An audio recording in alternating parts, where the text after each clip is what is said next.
It's time for Dodger Baseball. Live from Dodger Stadium, Sportsnet LA presents the Dodgers as they take on the Cleveland Indians.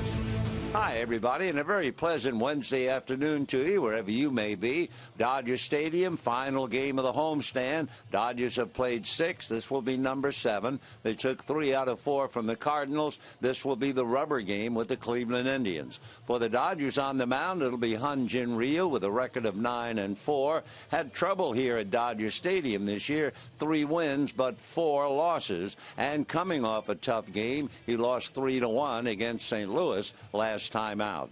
On the mound for the Cleveland Indians, local boy from North Hollywood, that would be Trevor Bauer, a first-round pick with the Arizona Diamondbacks. In fact, 2 years ago, Bauer picked up his first major league victory at the expense of the Dodgers in Arizona. However, Trevor in his career has had a lot of trouble on the road. He is 0-5 on the road. However, maybe he'll think he's at home since he's a local boy here at Dodger Stadium. For the Dodgers, wrapping things up, they will leave town. They have a 4-game series with Colorado, 2 more with Detroit. They're trying to finish above 500 at home before they leave today, and then they'll come back and a 4-game series with San Diego. We'll get to the ball game and a whole lot more coming up right after this.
Take in a ball game as fans make their way into Dodger Stadium to take in Game 3 of a 3-game set between the Cleveland Indians and your Los Angeles Dodgers. Welcome inside Dodger Stadium, everybody. I'm Alana Rizzo. A little bit of time to talk about hopeful All-Star Yasiel Puig, who is not in Don Mattingly's starting lineup today. In fact, he's not starting for the first time since back on June 8th in Colorado. Probably a pretty good day to give Yasiel Puig off. Don Mattingly saying that he's certainly not hurt. It's not an injury issue. He just needs needs a day, and perhaps this is why. Take a look at his numbers in the month of May. Batting average almost a 400 average, and capitalizing with runners in scoring position, nearly a 400 average as well. 8 long balls. He drove in 25, and look at the slugging percentage, 731 compared to what he's done so far in the month of June. Batting average about 150 points less, just a 200 average with runners in scoring position. He hasn't hit the ball out of the yard in the month of June, has only driven in 5, and the slugging percentage has dipped dramatically. A 327 slugging percentage last night against the Indians. 2 for 5, however, a double and an RBI. Yasiel Puig just getting a breather before the team heads to Colorado. Hopefully you guys can send Yasiel Puig to the 2014 All-Star game. He currently leads the outfielders in the vote. Get him to Minnesota. After the break, Vince Scully on the call. Indians and Dodgers coming up.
You, wherever you may be, it's the Dodgers and the Indians' final game of the 3-game series and the final game of a 7-game homestand. So far, the Dodgers have done well enough, winning 3 out of 4 from the Cardinals and splitting the first 2 against Terry Francona's club.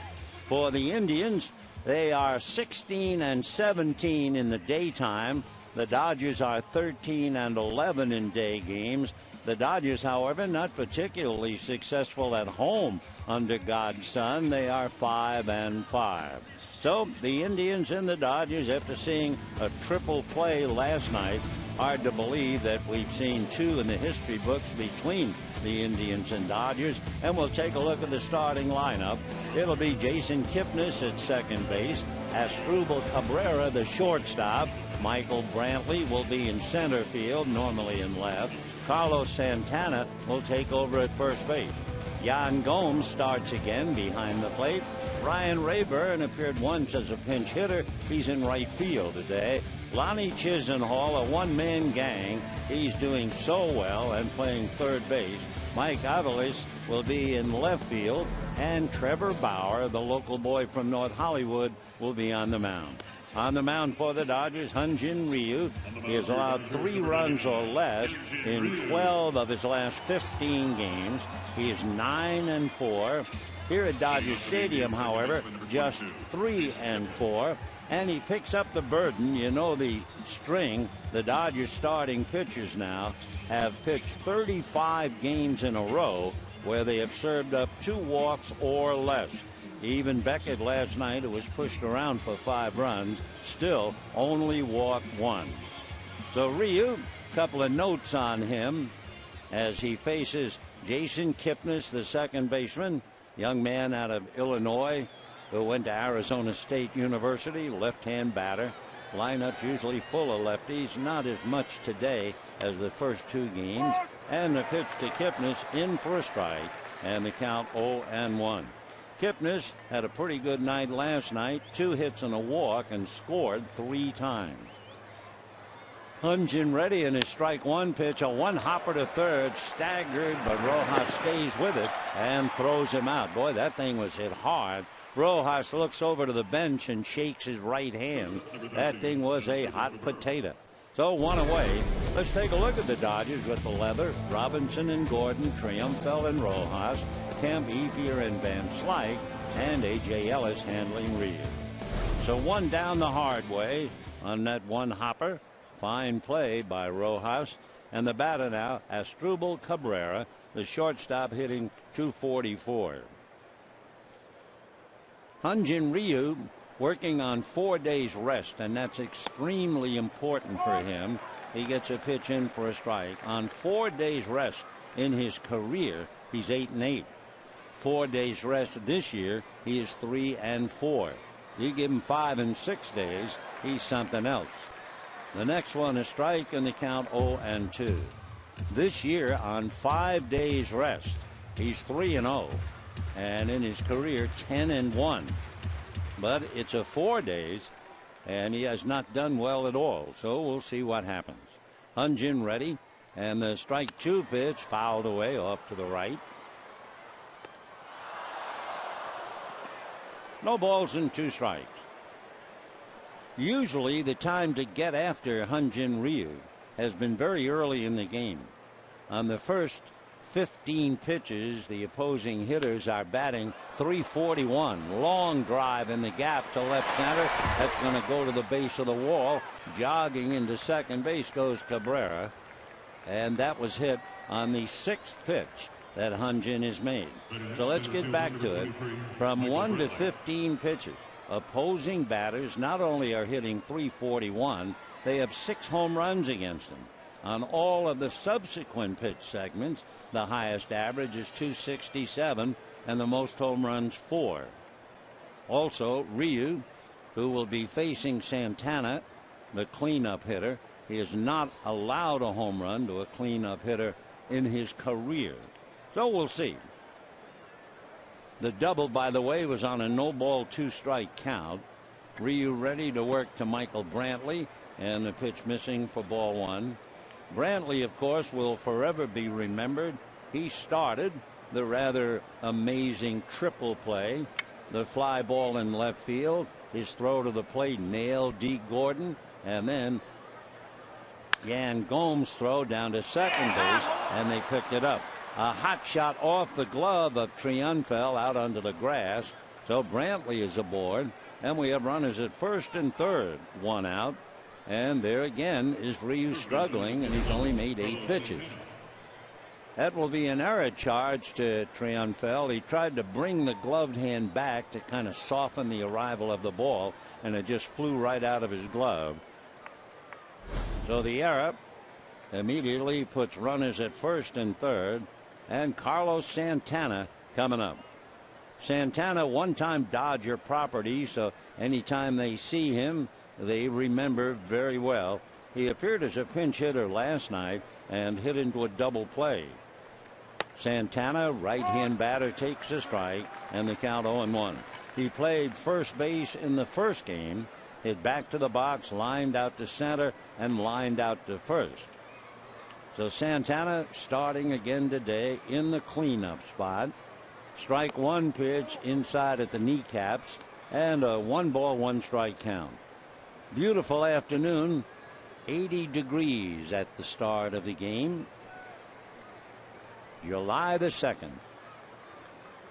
For the Dodgers, by the way, this is the 45th home game. So 45 from 81, and you realize what's left for the home schedule during the regular part of the year. Mattingly's club battled long and hard to get to the 500 mark at home. 1-1 pitch foul back, 1-2. Dodgers showed tremendous improvement on the road. Dodgers heading for Colorado, and they're 10 games above 500 away from Dodger Stadium. They're also 8-5 against the American League. Santana waiting at the plate. Wrong right-hand batter. Young Kim Ryu looks in, getting a sign. Runners at the corners, one away. No score. We're just starting. The next one is swung on and missed, and down goes Santana. So that is a big out, but the inning is not over because of the error by Triumphel. Just an off-speed pitch, and Santana a big wide open swing and unable to make contact. So 2 out, runners at first and third, and the batter is Yan Gomes. Last night, an error by Nick Swisher just dropped a throw from the pitcher, and that added 18 additional pitches to Justin Masterson's first inning. Big curveball, and that's high. 1 ball and no strikes to Yan Gomes. Gomes hitting in the number 5 slot, then Rayburn, and then the third baseman Chisenhall. And Chisenhall is pretty low in the lineup when you realize what he's doing against left-hand pitching. Lonnie Chisenhall against left-handers batting .357, and yet he's hitting 7th in the Cleveland lineup. So Yan Gomes, the catcher, going all the way.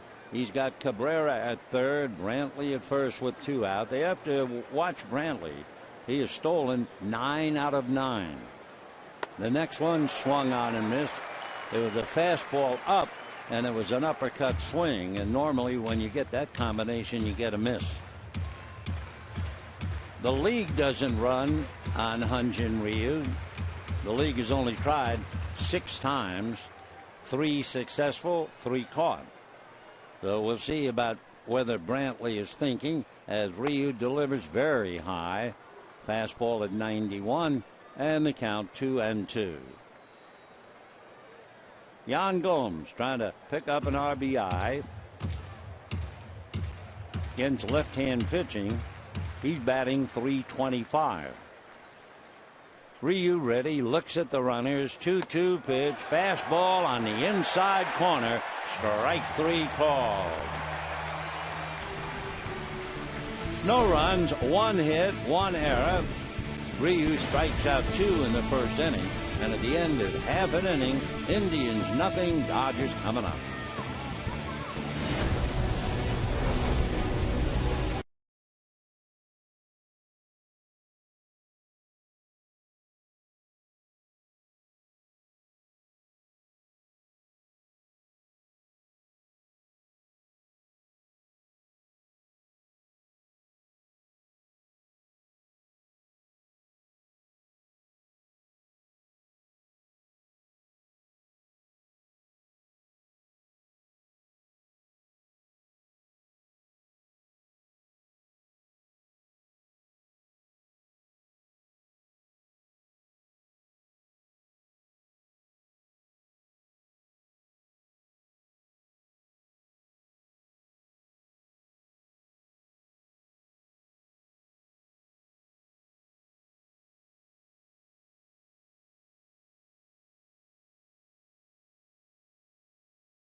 for 12 with runners in scoring position last night.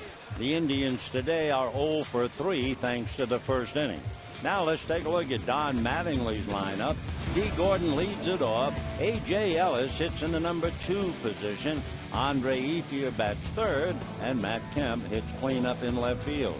Clint Robinson will make his major league start for the Dodgers at first base. Scott Van Slyke will be in right field. Miguel Rojas at third. Carlos Triunfel, the shortstop. Hyun-Jin Ryu on the mound. On the mound for Cleveland, his name is Trevor Bauer, 6'1", 190, 23 years old. The Dodgers saw him a couple of years ago. He was barely 21, and he picked up his first major league career victory when he beat the Dodgers. He's a local boy, graduated from Hart High School, and born and still lives in North Hollywood. So we'll see about Trevor Bauer. With Cleveland, the Indians have lost 6 of his 9 starts. He's 2-4, 0-5 on the road. Trevor ready and delivers, and the first pitch low and away, ball 1. So 1-0 the count to D. Gordon. The hitters on the first pitch are batting .550 against Bauer. The next pitch, that's in for a strike, and the count 1-1. If Bauer gets ahead in the count, 0-1, the batters are hitting 176. 0-2, they're batting 160. The next pitch to Gordon in for a strike, and the count 1-2. If he gets ahead as he is right now, 1 ball and 2 strikes, the batters are 1 for 29. That would be a 0.34 batting average. So let's see this time. 1-2 pitch, off speed, high and away, and the count 2-2. Couple of baseball notes as D. Gordon checks in. Gordon hitting .297, 2 home runs, 25 runs batted in, 40 stolen bases, hits a 1-hopper to the right side. Jason Kipnis will throw him out. So 1 away, bottom of the first inning, no score. And we can take a look at the Indians defensively. Santana and Kipnis, Cabrera and Chisenhall, Aviles along with Brantley and Rayburn, Gomes behind the plate, Trevor Bauer on the mound. The batter will be A.J. Ellis, hitting in a somewhat unfamiliar number 2 slot, hitting .220. A.J., among other things, a patient hitter. That's one reason why he's hitting high up in the lineup. Bauer's fastball jumps in for a strike, and the count 0-1. When you have a patient hitter like Ellis, he is a good man to hit directly behind Gordon, and that's where he is. No balls and 1 strike. Bauer comes right back inside. 1 ball and 1 strike. Trevor Bauer, well, in June he gave up 5 home runs, and he's pretty easy to run on according to the numbers. The next pitch misses. They're going to check. No swing. 2-1 the count to Ellis. As far as base runners are concerned, we told you only 6 have tried against Ryu, and 3 steal, 3 have been thrown out. For Bauer, the runners have stolen 10 out of 12. Meanwhile, Ellis drives one to the left field corner off the box seat fencing on a long single. So A.J. misses by a foot or so of hitting one into the box seats alongside the Dodger bullpen, and it's about as long a single as you will see. So Ellis standing at first, and Andre Ethier will be coming up. So A.J. really got a hold of it. The ball just seemed to die at the last minute. It hit inches below the top of the wall. A fan out there showed great presence. He had a glove, but he didn't reach for the ball. Good for him.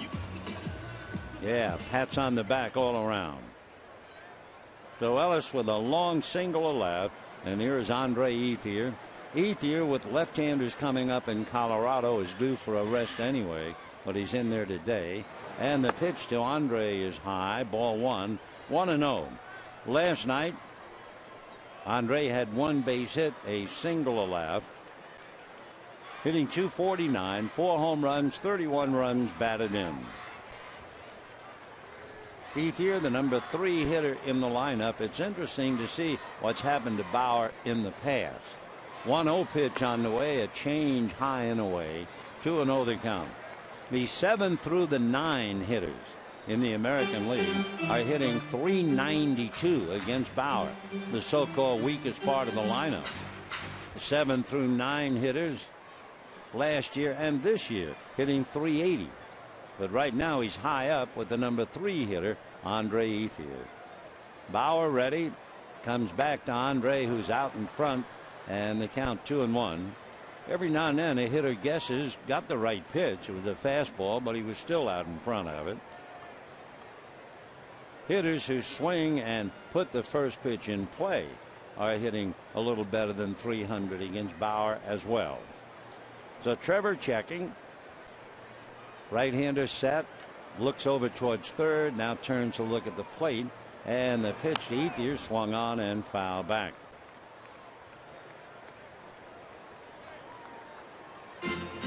A.J. Ellis at first. Ethier at the plate. A very hungry Matt Kemp on deck. Matt Kemp last night came to the plate 4 times, struck out 3 and walked.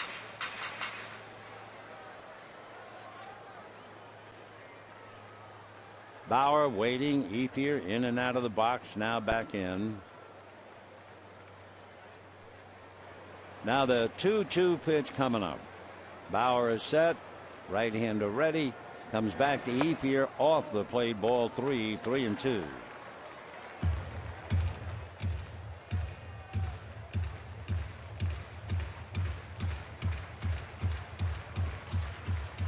So with a full count and 1 down, we'll see if the Dodgers run A.J. Ellis.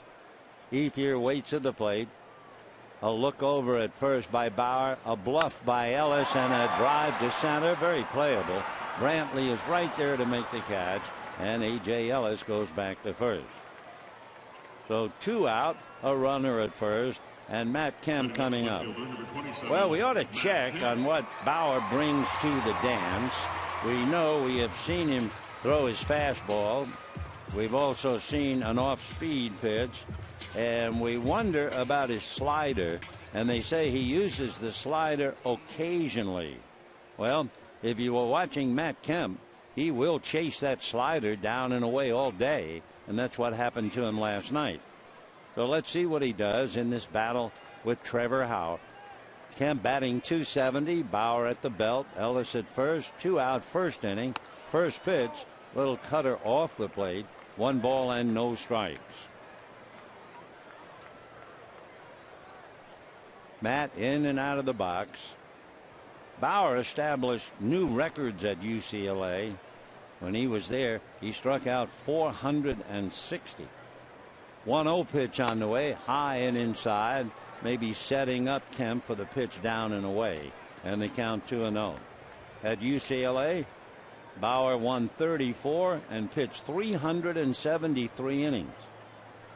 Of course, he made a lot of people talk about his pregame workout. Here's the 2-0 pitch on the way. Bauer ready. Kemp swings, a 1-hopper. Nice pick by Cabrera, and they get the force play. Tough play. Cabrera on his knee was able to short hop it and then get the force. So no runs, 1 hit, a man left, and at the end of an inning, no score.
The Indians, Cabrera doubled in the first inning but failed to score. Dodgers had a base hit by A.J. Ellis.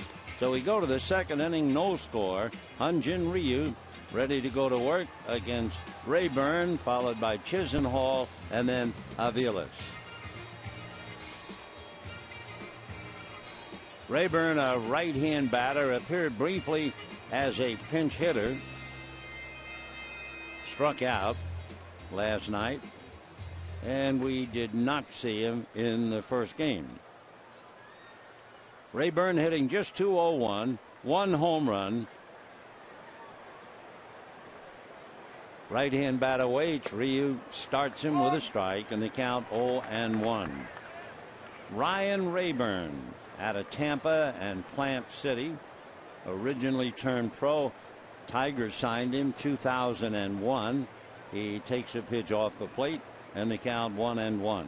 Had a long career with the Tigers. Came up in 04 and was with them through 2012. He has a look at another pitch that finds the outside corner, and the count 1-2 strikes. So Ryan Rayburn leading things off. Rayburn had his physical problems. The 1-2 pitch on the way is swung on and fouled away. Back in 2012, Ryan missed first half of the year, a dislocated hip in a 4-wheel motorcycle accident before spring training. Flipped the ATV on top of himself near his home. 1-2 strikes the count. Rayburn swings, drives it to right, fading back is Van Slyke to pick it off. That'll be that. Rayburn also suffered a broken leg and a broken collarbone. So that's a pretty risky business, and he really paid the price, but here he is in the big leagues lining out the right field. So 1 down, and now the batter, Lonnie Chisenhall. Chisenhall batting .357 against left-hand pitchers and batting .344. Lonnie takes a strike. Last night he hit a 2-run home run, went 1 for 4, also had a walk and scored. Now the strike 1 pitch, and that's sliced into left field for a base hit. So that would be the second hit given up by Hyun-Jin Ryu with 1 out. Left fielder, number 4, Mike Aviles. So Mike Aviles coming up. Aviles, right-hand batter, gets a chance to play left field. Michael Bourne sits down, so Brantley moved over to center, and Aviles takes over in left field. Mike's from Middletown, New York, originally drafted by the Royals. He went to Concordia College in New York.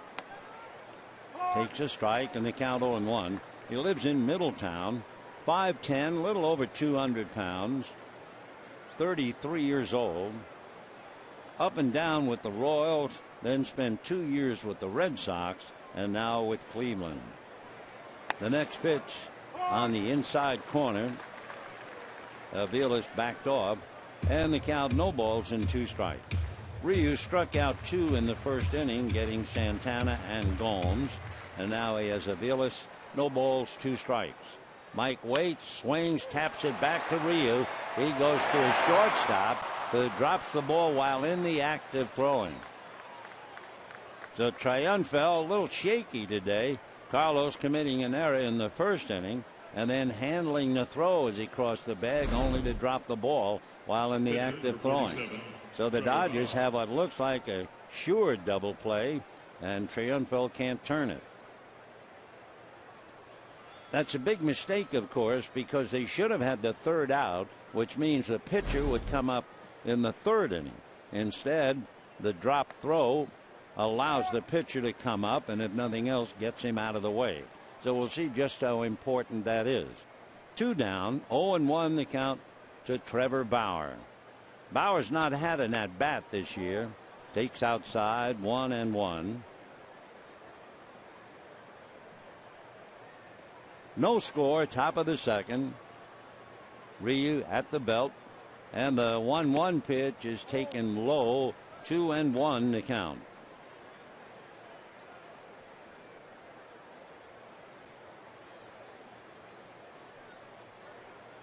2-1 pitch coming up to Trevor. He takes that for a strike, and the count 2-2. So remember, these are all pitches, all bullets that have been spent by Ryu, all because of the error. Waiting on deck, Jason Kipnis. The next one, bad swing and a miss, and down he goes. So the error made 5 additional pitches. We'll see what that means later in the game. Ryu has struck out 3, no runs, a hit, a man left, and at the end of an inning and a half, no score.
Trevor Bauer does something that I do not know any other pitcher in professional ball does it. But the first piece of his puzzle is his first warm-up throw of every inning.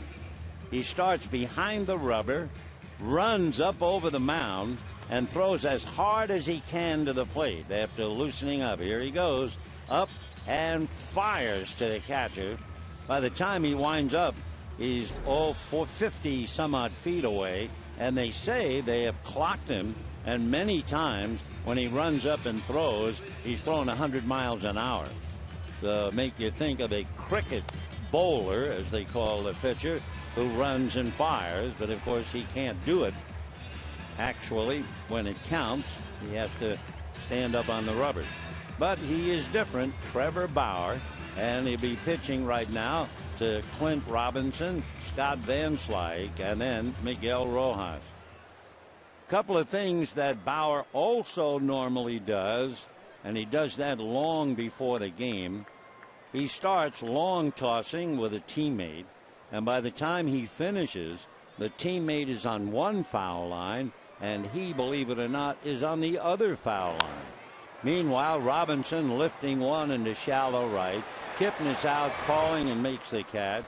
So Clint doesn't hang around, pops it up, one away. But if you look at a baseball field, and we can certainly do that from high up behind home plate. If you look from foul pole and foul line, from one line to the other, just imagine you're standing either line and throwing all the way across the field to the other line. Well, that's what he normally does in beginning to get ready for a start. Like this. He really has to let out, and he's not even on the line yet. So he is a very interesting young man, Trevor Bauer. No balls and one strike to count on Scott Van Slyke. Trevor ready, comes back high and tight, and a 1-ball, 1-strike count. For Bauer, he's the son of a chemical engineer. And he says he has always looked at pitching as a science. Now the 1-1 pitch fouled off. His dad, Warren, didn't play much baseball as a boy, but he taught his son to view pitching through a scientific prism. They read about Cubans who threw coconuts to build arm strength. So they soaked baseballs in water to make them heavier and then throw them. They drove nails into softballs. The pitch is line foul. And by the way, driving nails into a softball, well, that was a trick that Nolan Ryan used to add weight. Other times, Bauer and his dad, they would hollow out balls, putting sand and fishing weights inside. I mean, they had it all right down to the nub. Here's the 1-2 pitch on the way. It's lifted into right center. Outfielders converge. Brantley's the captain out there and makes the catch. And we have 2 down in the second inning. Of course, adding weight to the ball makes a lot of sense.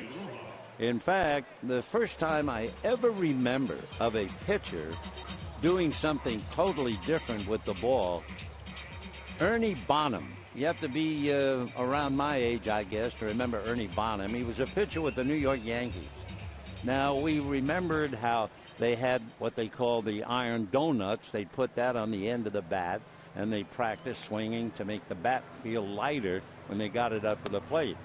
The pitch in for a strike to Rojas. Ernie Bonham felt, well, okay, then I'll have a weighted ball.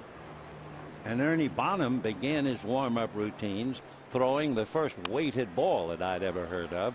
Pop fly on the left side. Cabrera, sunglasses glistening, and makes the catch. So the Dodgers tiptoe quietly through the second inning against Trevor Bauer. And at the end of 2, the Indians nothing, and the Dodgers nada.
Saturday, July 12th, Roy Campanella night, and the first 50,000 fans in attendance with the Padres take home a Pee Wee Reese and Roy Campanella bobblehead. Compliments of UnitedHealthcare.com.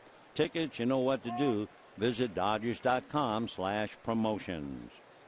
Jason Kipnis takes one for a strike and the count 0-1. That memorable night. Pee Wee pushing Campanella in a wheelchair out to the mound. Kipnis hits it to short. Triumphel throws him out, and we have 1 down in the 3rd. So that is a particularly emotional bobblehead. In fact, I guess it's not the first. We've had, let's say, a bobblehead featuring 2 at the same time, but nothing like Pee Wee wheeling Campanella in the chair out to the mound. 1 away, and here's Cabrera, double the left field.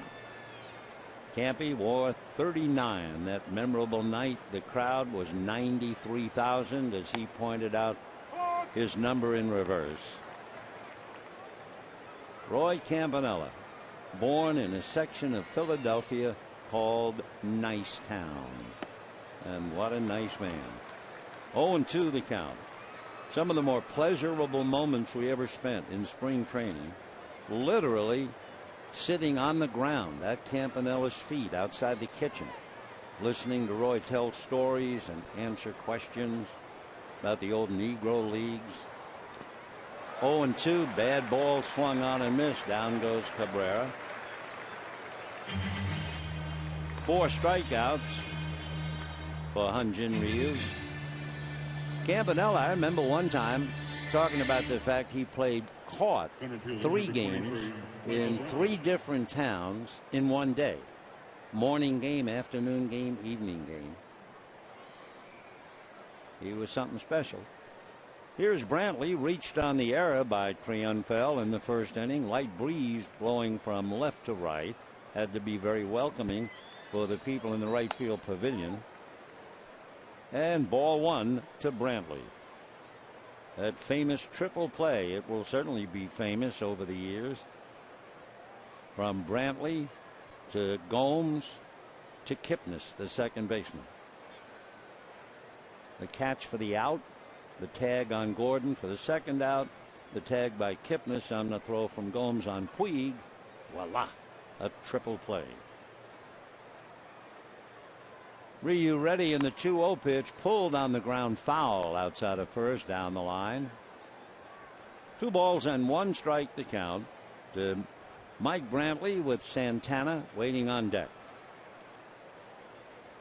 The truck is outside with the suitcases inside, and that'll be heading for the airport. And the Dodgers will be following about 2 hours after the game to take off for Colorado. 2-1 pitch in there for a strike. Colorado with a pretty good team and then victimized by a lot of problems. So all of a sudden they've lost 8 out of 10 and they're 11.5 back of the Giants. But they've been playing without Nolan Arenado, without Mike Kadire, and without Carlos Gonzalez. Ground ball, throw to first. That'll be that. So down go the Indians, 1-2-3, and at the end of 2.5 innings, no score.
Score in the ball game, Dodgers and Indians.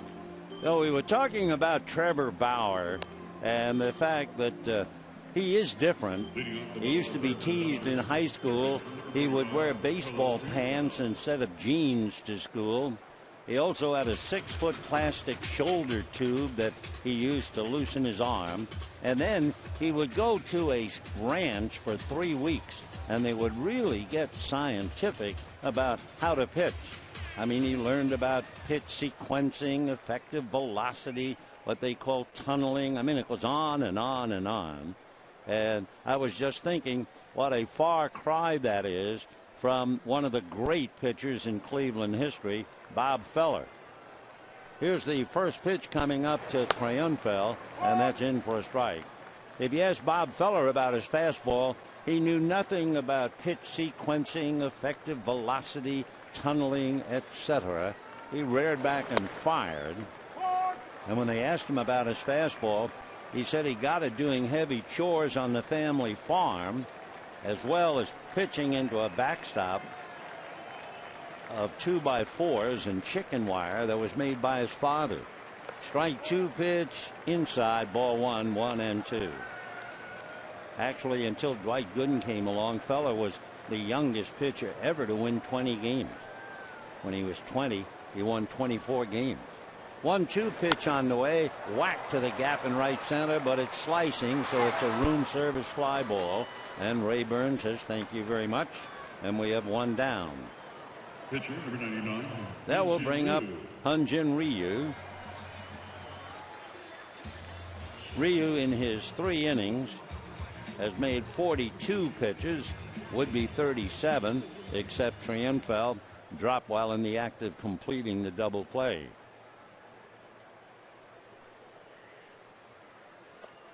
First pitch, big fastball at 94, very low, ball 1.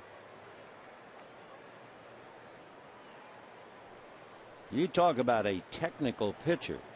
Trevor Bauer is the one. He learned not only about what we told you, he learned about full body training, explosive fast twitch movements in 5-second bursts, followed by 20 seconds of rest, and then simulating the rhythm of pitching again. He had Ryu 1 and 2. He learned about the rubber band effect, the importance of creating tension with his hips and core, and then releasing it in sync. I mean, he does not just wind up and throw the ball. There's a lot going on between his ears. 1-2 curveball is banged to center, and it's at the feet of Brantley. So for Bauer, you can take it all, and then you give up a base hit to the opposing pitcher.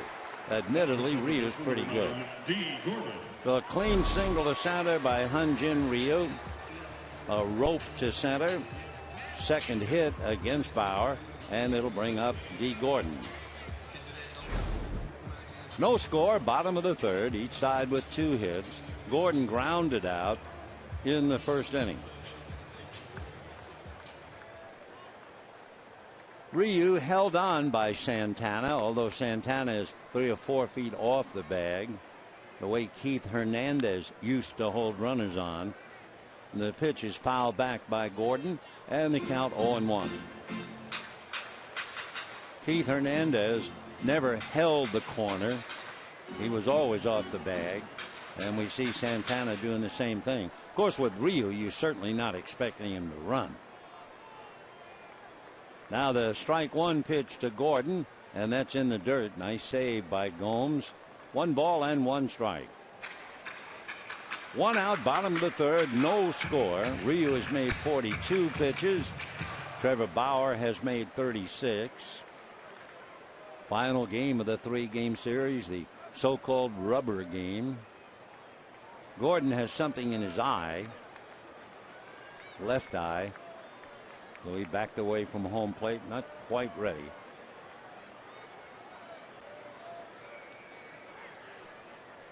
Now the 1-1 pitch on the way. Bauer at the belt. Trevor delivers, and it's fouled back.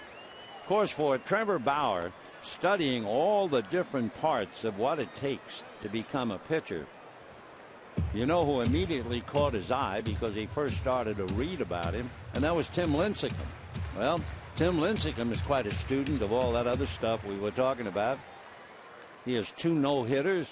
Pitched a gem last night against the Cardinals to beat them 5-0. Went 8 innings. 1-2 the count. Trevor Ready, right-handed, delivers. Big overhand curveball, swung on and missed. Boy, that was a downer. So Gordon strikes out. First strikeout for Trevor Bauer. 17, Take a look at this. Right in the dirt. So strikeout number one. And the batter, A.J. Ellis. Ellis just missed a home run in the first inning. He hit the fencing in front of the box seats in left field on the left side of the bullpen gate and missed by less than a foot. He takes high, ball one, 1-0 the count.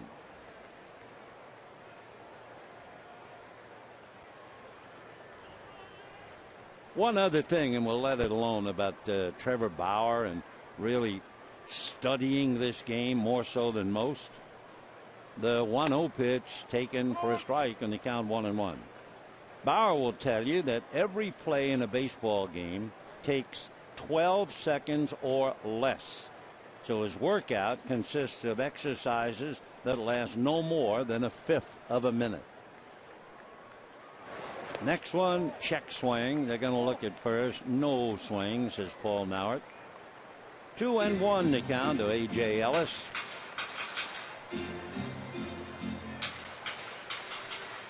A.J. back up, trying to get something started with 2 out, and Ryu at first base. Bauer again at the belt. Trevor Ready, and the 2-1 pitch on the way, and that's in there for a strike. By the way, don't get the wrong idea. We're not making fun of all those thoughts and practices and routines of Trevor Bauer.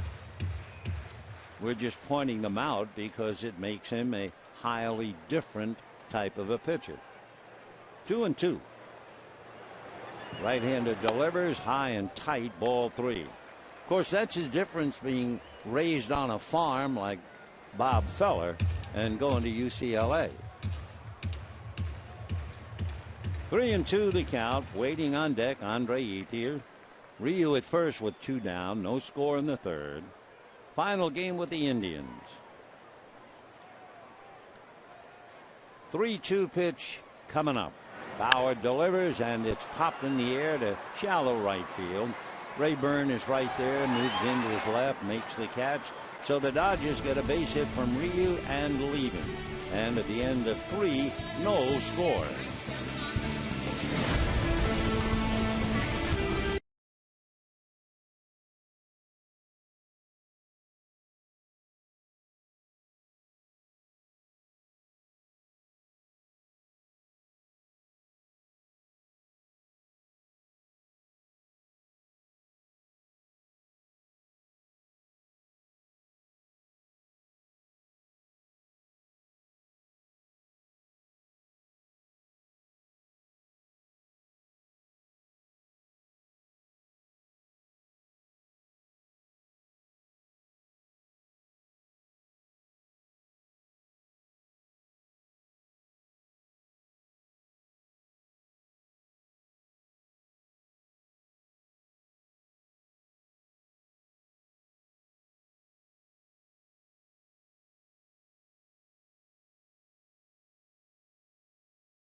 AM 1500, Motor Trend's 2014 Truck of the Year and first ever back-to-back champion.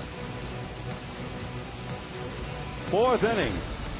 No score here at Dodger Stadium, and they are lows on this beautiful summer day down at the beach. Don't forget, if you are out and listening and watching, if you're outdoors, don't forget sunblock, a lot of water.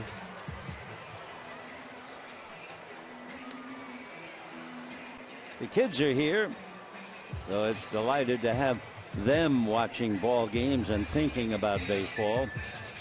We're honored to have them as well as delighted. Our gang. In the fourth, Santana, Gomes, and Rayburn in that order. Through 3 innings, Ryu has made 42 pitches. Bauer has made 44. The only difference, the 5 extra pitches that Ryu had to make when the Dodgers failed to turn the double play. So into the 4th inning we go. Carlos Santana struck out in the 1st inning. Big right-hand batter. And a strike. 0-1.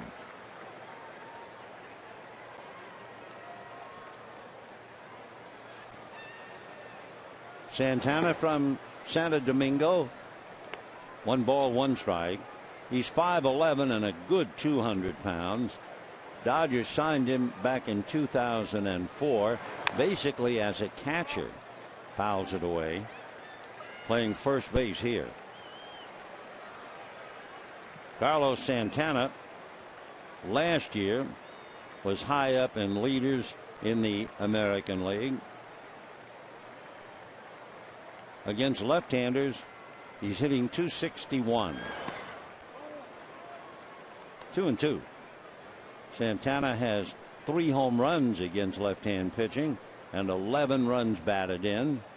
For the year, he has 12 home runs.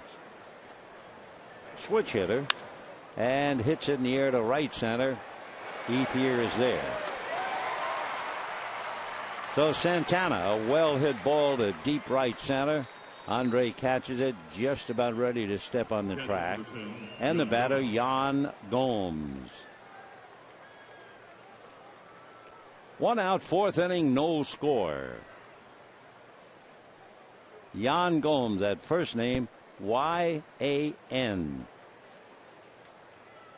He's from Sao Paulo in Brazil, the nation that hosts the World Cup.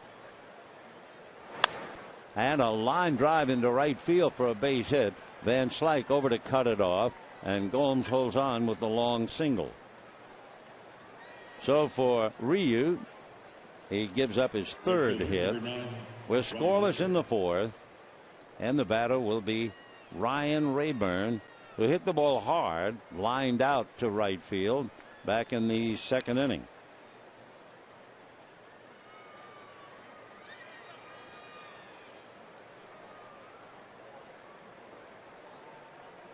We talked about Rayburn, his first at bat, about that terrible motorcycle accident.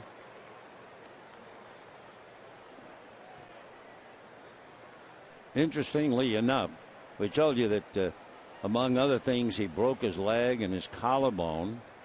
It kind of runs in the family. He has a brother, Johnny, who suffered a broken back in high school and now plays in the Tampa Bay Devil Rays system.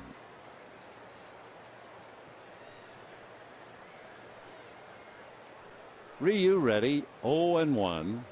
And a high fly ball to deep left field. Back goes Kemp to the track, looking up. It's in the stands. So Ryan Rayburn drives it out, and just like that, the Dodgers are down 2-0. That would be Rayburn's 2nd home run of the year. And for Hyun-Jin Ryu, as far as home runs allowed, that would be the 7th that he has given up. So Ryu has 2 things going against him, I guess. Number 1, he struggled at home all year, and he does not do well on 4 days rest. He needs 5. So it's a 2-run home run, 2-0 Cleveland, and Lonnie Chisenhall coming up. Ryu lost his last game when he allowed 3 runs. And he starts Chisenhall with a strike, and the count 0-1. Lonnie, a solid player. When the series began, he needed 7 at-bats to qualify for the possible batting title at the end of the year. Hitting .347. Chisenhall with a base hit. When he came here, in this game, he was hitting .344. 0-2 to Lonnie. And he lifts it foul, out of play.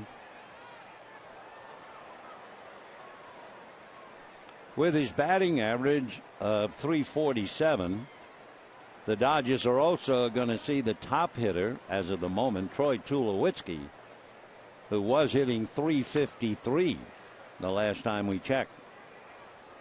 By the way, the last Cleveland Indian to win the American League title, that was Bobby Avila back on that great 1954 team.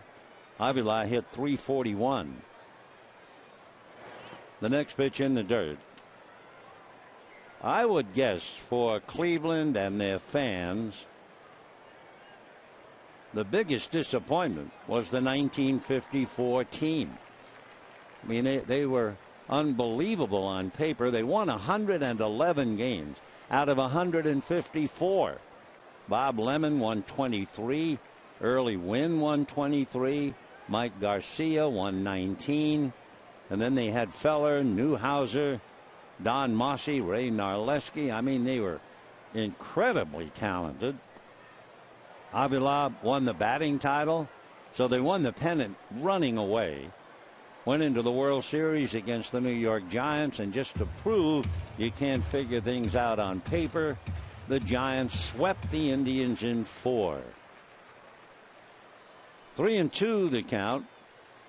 Chisenhall goes down swinging, and we have 2 out. 5 strikeouts for Ryu, and the batter will be Aviles.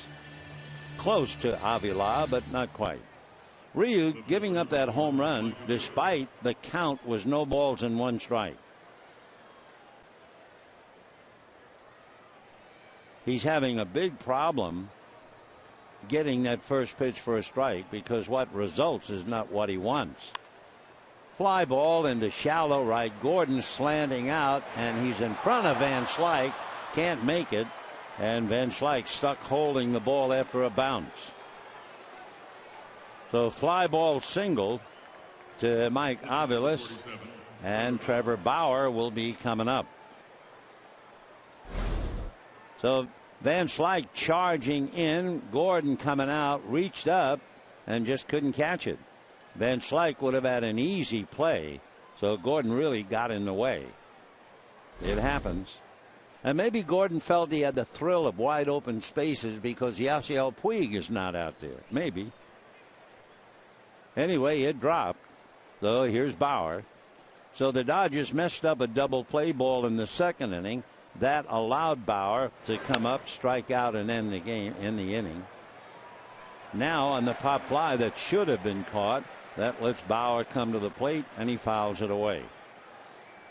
By the way, the count is no balls and 1 strike. Ryu, believe it or not, is having a terrible time when he's ahead of the count, 0-1. The opposition is hitting .513 against him on a no ball 1 strike count. That is shocking. 1-1 the count. Ground foul off the protective railing in front of the Indian dugout, or TP, however you want to play it.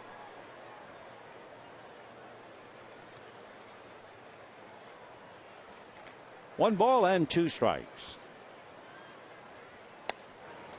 2-2. One of the fun times, I'm not sure if it's politically correct anymore, when they had Nakahoma in Atlanta, and they had a TP out in center field, and he would do a war dance.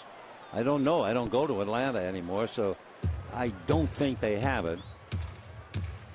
Glenn Diamond, who lives in Atlanta, tells us they do not. So I guess it became politically incorrect. What about the tomahawk chant? Is that okay? Do they still do that? And the answer is yes. The first time I heard the tomahawk chant at a great moment in a tight ball game, I got goosebumps. Whoa. 3-2, runner goes. Strike 3 at the plate. 2 runs, however, on a single and a home run by Ryan Rayburn. We're heading to the bottom of the 4th, 2-0. Cleveland.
July 10th, be one of the first 40,000 fans in attendance. Pick up your Dodger-themed Hello Kitty travel mug. For tickets, visit Dodgers.com/promotions.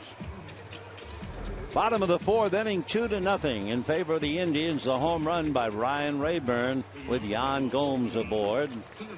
So Trevor Bauer, the boy from North Hollywood, who went to school at Hard High and UCLA, trying to pick up, among other things, not only a win, but the first victory in his career on the road. And we were guessing that he might not feel he's on the road since he comes back to his true home here in Los Angeles. So Trevor will be working against Ethier, Kemp, and then Robinson.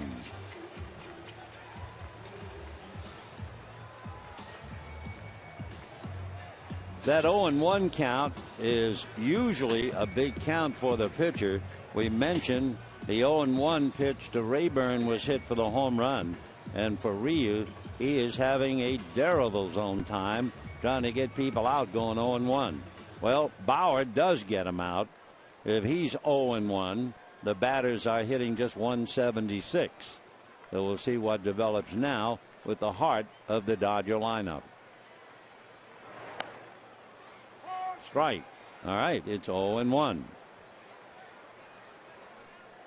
So if Ethier makes contact, history is against him. If it goes to 0-2, hitters are batting just 160. 1-1 to count.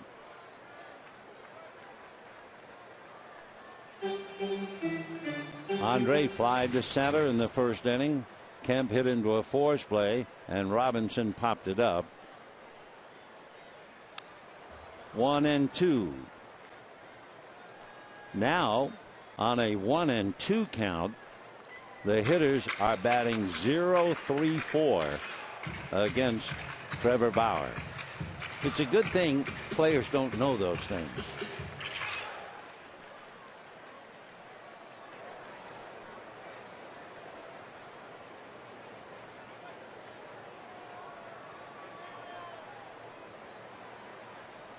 Big curveball. See you later.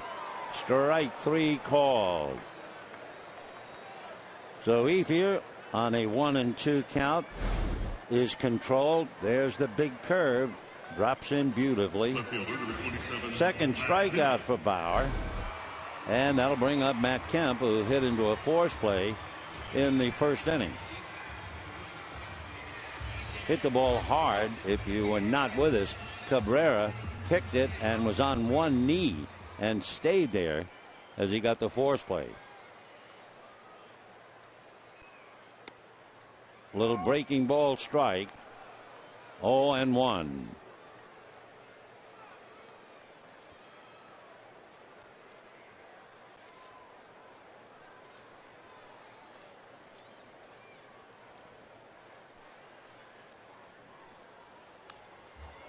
Comes back with the fastball at 94, and the count 0-2. Trevor Bauer. He allowed a single to Ellis, a near home run, and a single to Ryu, and that's it so far.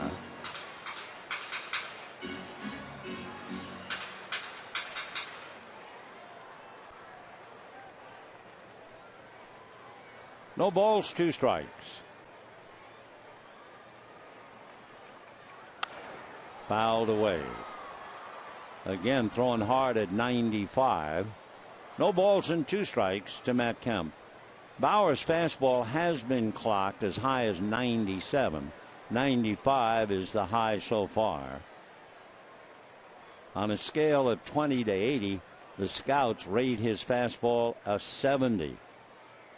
And then that big curveball that struck out Ethier, those are his 1-2 tops. That's going to be lifted to right field, very playable. Rayburn is there. So 2 down in the 4th inning, and Clint Robinson coming up. Number 41, Clint Robinson.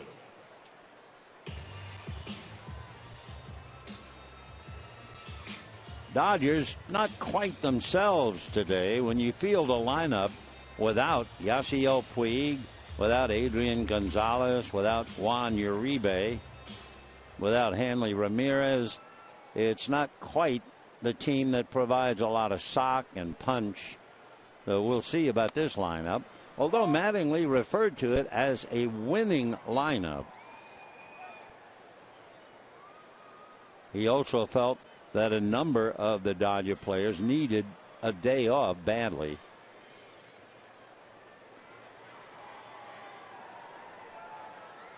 Dodgers are 8-5 against the American League. 0-2 the count to Clint Robinson.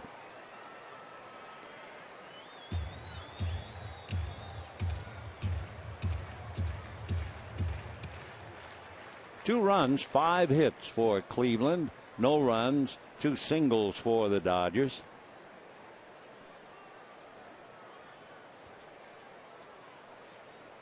Bauer very deliberate, count his way.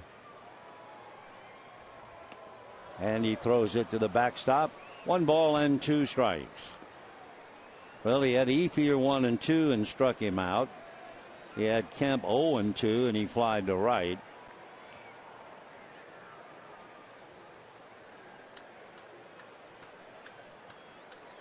One and 2. Curveball. Wide of first base, picked there by Santana, feeding Bauer, and the Dodgers tiptoe through the 4th inning. And at the end of 4, Cleveland 2 and the Dodgers nothing. The Dodgers went for 250.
We move to the 5th inning. Jason Kipnis, then Asdrubal Cabrera and Michael Brantley in that order. Gomes singled with 1 out in the 4th inning, and Rayburn hit a no-ball 1-strike pitch for a home run, and that's it.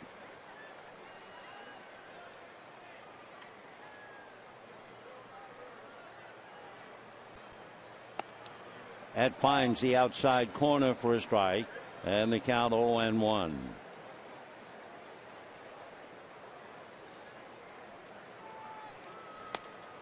Just off the plate.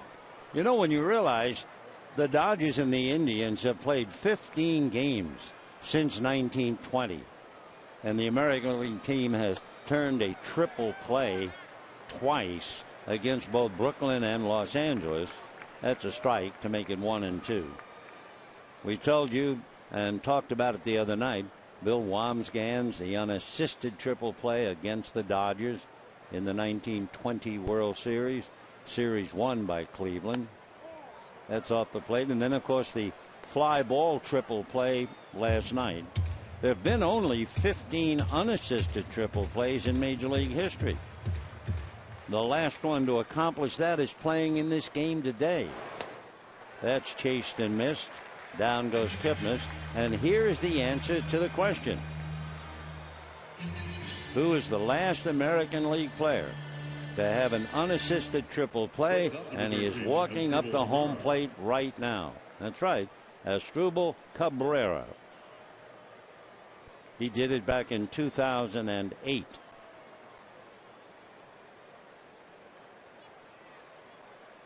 One out in the 5th, 7 strikeouts for Ryu, but he's still losing 2-0.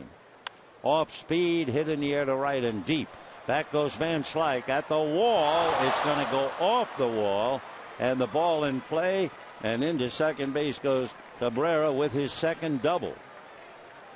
So Van Slyke shaken up perhaps a little bit as he tried to climb the wall in right field.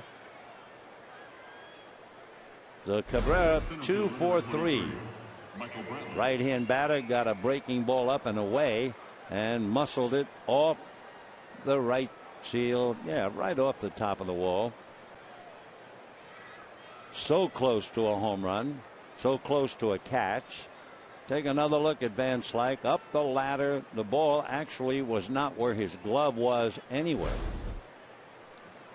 So a 1-out double, and here's Michael Brantley, and that's ball 1. There's another man here, although you don't see him very often, who completed an unassisted triple play as a shortstop for the Boston Red Sox in 2004. That would be Dodger coach Valentin. What a catch at third by Rojas. Wow. So Miguel not only takes an extra base hit away from Brantley, he takes an RBI away. Take another look. Wow. So a marvelous play by Miguel Rojas.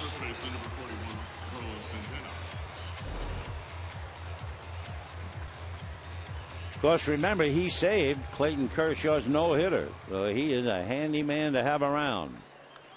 2 out. Santana has struck out. Fly deep to center. Brantley losing a hit and a ribby. Still 2-0 in favor of Cleveland. Way out in front of the first pitch. 0-1. Brantley gets a tough luck hug. 0-1. Rojas with a gold glove over there.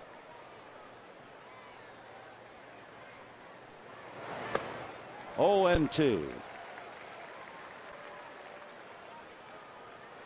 By the way, just to conclude the thought on John Valentin, the Dodger coach, he not only has an unassisted triple play, he's the only major league player in history to not only have an unassisted triple play on defense and hit for the cycle in the same game.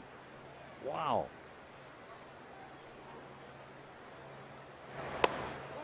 One and 2 the count. Carlos Santana.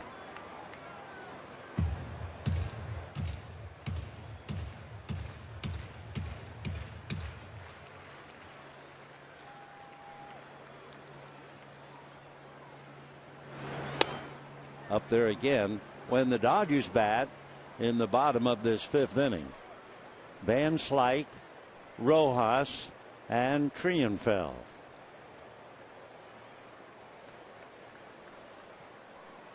Two and two.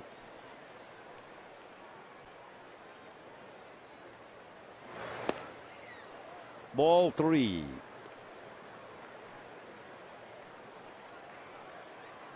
Ryu working on a full count. He has not walked anybody yet. Remember, 35 straight games, Dodgers starters have allowed 2 walks or less. Gomes waits on deck. Still 3 and 2.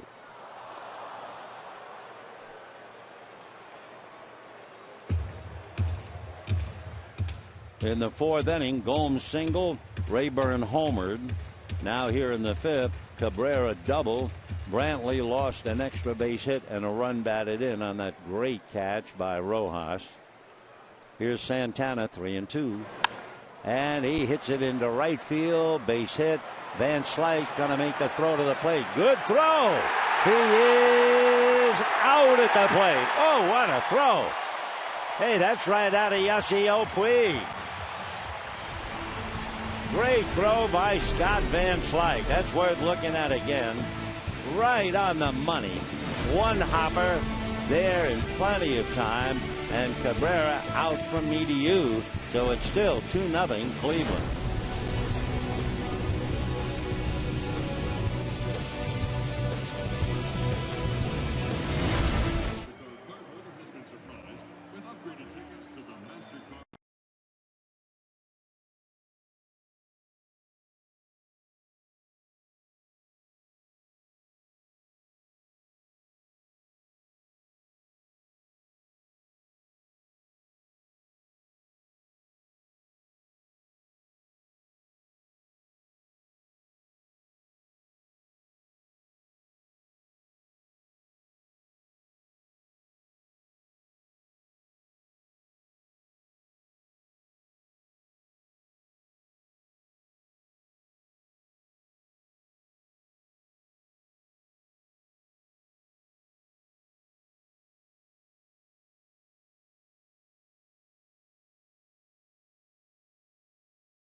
Defensive play leads off, and this was the play. The one hopper to A.J. Ellis, and Cabrera out by plenty. And then when Scott Van Slyke went into the Dodger dugout, he was truly rewarded by, among other things, handshake from Kershaw and a big hug from Yasiel Puig. I'll tell you, that was quite an inning. I mean, Cabrera doubles, Brantley hits a BB, and Miguel Rojas makes a circus catch. Then Santana singles, and Cabrera's out at the plate. They could have easily scored 2 runs and had only 1 out, but the Dodger defense shut him down. Now how about the offense? Van Slyke lifting one to center, very playable, and Brantley to the track. 1 away. We have a moment. There was an oddity last night. Did you catch it in Detroit? Rick Porcello of the Tigers shut out the first place A's, winning his 11th game. But what's odd is that Porcello did it without issuing a walk or without striking out a batter. That's the first Tiger to do that in 70 years. If you go back to 1944, Dizzy Trout did the same thing against the Philadelphia Athletics. By the way, it's only been done 5 times in the last 30 some odd years. One of the 5 was Roger Clemens. Imagine Clemens pitching 9 innings and not striking out anybody. In Roger's career, he had 4,672 strikeouts. A rather remarkable game last night in Detroit.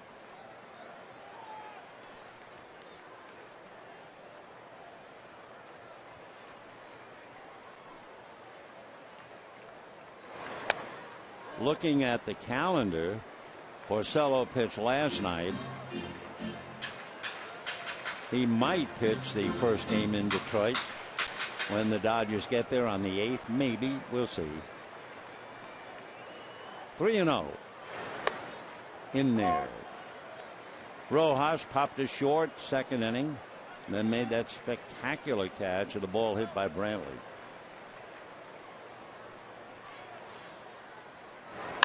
And that's probably banged into center for a base hit. So Rojas, hitting in the 215 thereabouts, comes up with a single. Dodgers' 3rd hit, and Carlos Triunfo coming up. Triunfo started the game hitting 222. Rojas started the game hitting 222. Triunfo fly to right field in the 3rd inning. 2 runs, 7 hits for the Indians. No runs, 3 hits for the Dodgers. Look out. 0-1. It looked for a moment as if Chisenhall was going to try and backhand the bat. Then he thought better of it. Take a look.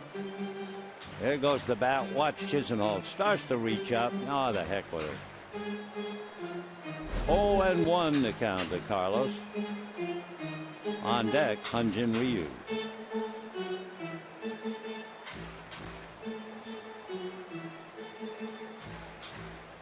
Indians trying to win 2 out of 3.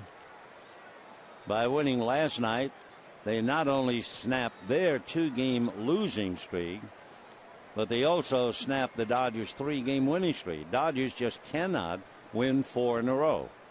At least they haven't 7 different times this year.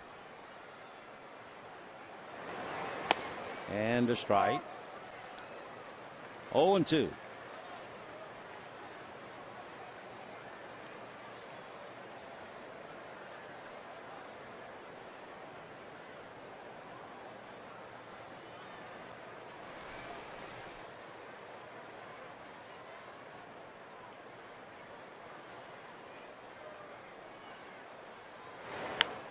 Ground foul.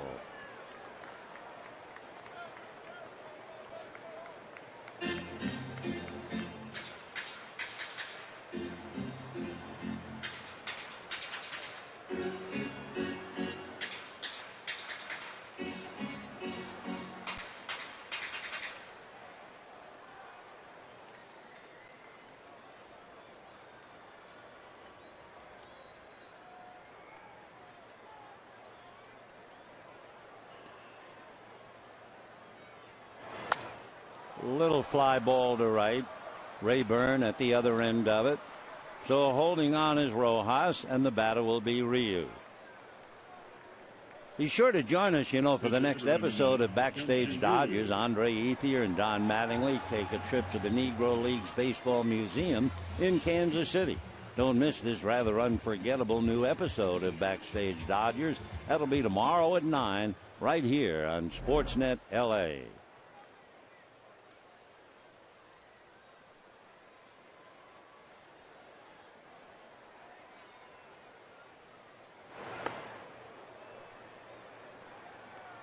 One ball and no strikes.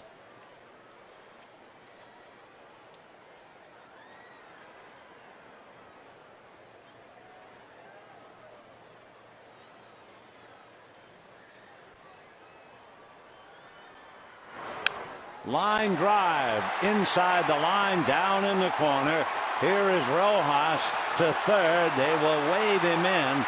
and he will beat the relay on a long double by Hyun-Jin Ryu, and the Dodgers get on the board, albeit trailing 2-1. Last night, remember, Josh Beckett had 2 doubles, and now Ryu comes up with a double and a run batted in.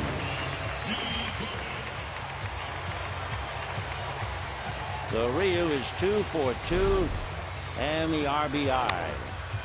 For Hyun-Jin, that would be his second double and his second run batted in. Scoring on the play was Rojas. He beat the relay from Chisenhall.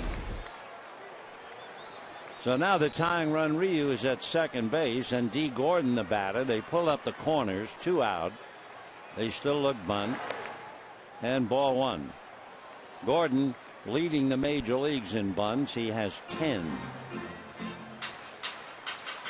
2 runs, 7 hits for Cleveland, 1 run, 4 hits for the Dodgers.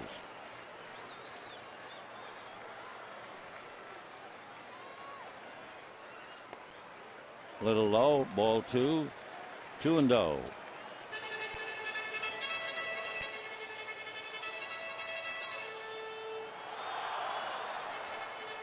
For Trevor Bauer, he's made 9 starts, and he has piled up 53 innings. So right around 6 innings a game, and here he gives up a run in the 5th. He's made 70 pitches,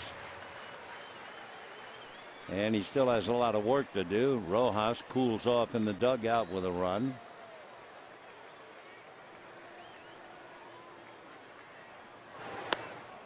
And that's low. A.J. Ellis on deck.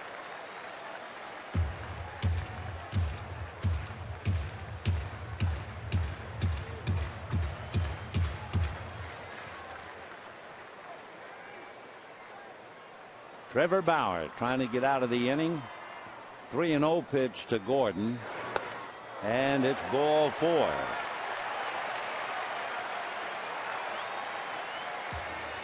For Bauer would be the first walk that he has been given up.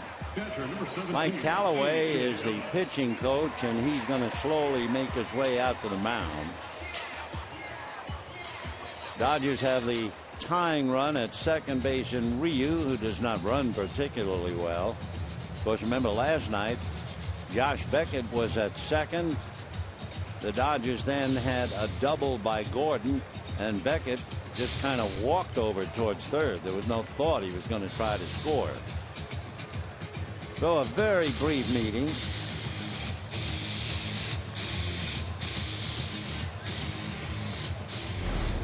The throw from, we have time to look at it, Scott Van Slyke. We can also show the tag, and of course Cabrera does a very good job in trying to avoid it, but Ellis got a piece of him. Now he is asked to get a piece of the ball and pick up Ryu. Cabrera plays him right on the rim.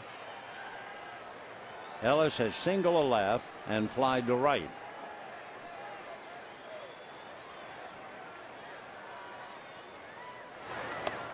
And a strike. 2 runs, 7 hits for the Indians. 1 run, 4 hits for the Dodgers, who have runners at first and second. 1 out. Now 2.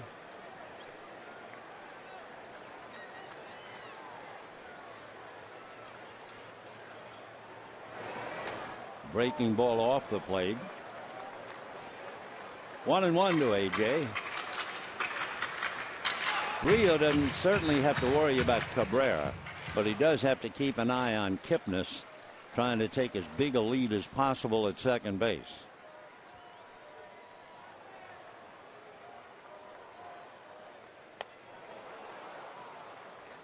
One and 2 to A.J.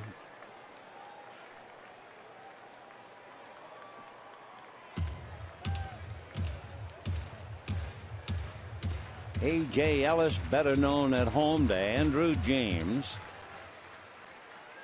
Andre Ethier on deck.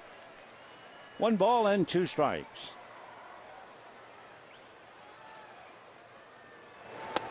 Wow, that thing almost went to the backstop.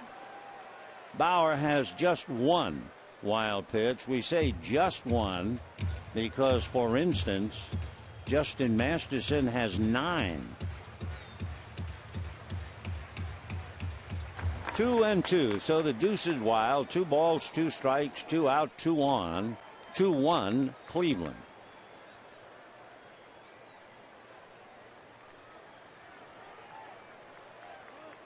Time.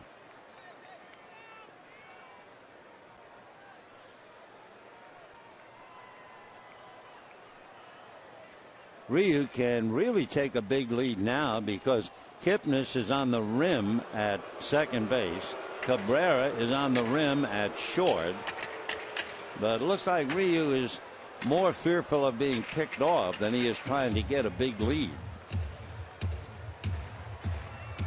He's staying very close to the bag, and he certainly has a chance to take a much bigger lead than he's taken. So he'll be tough to score on a base hit. And ball 3. So the Dodgers are being led by Ryu both on the mound and at the plate. Ryu is 2 for 2. All of the other Dodgers 2 for 16.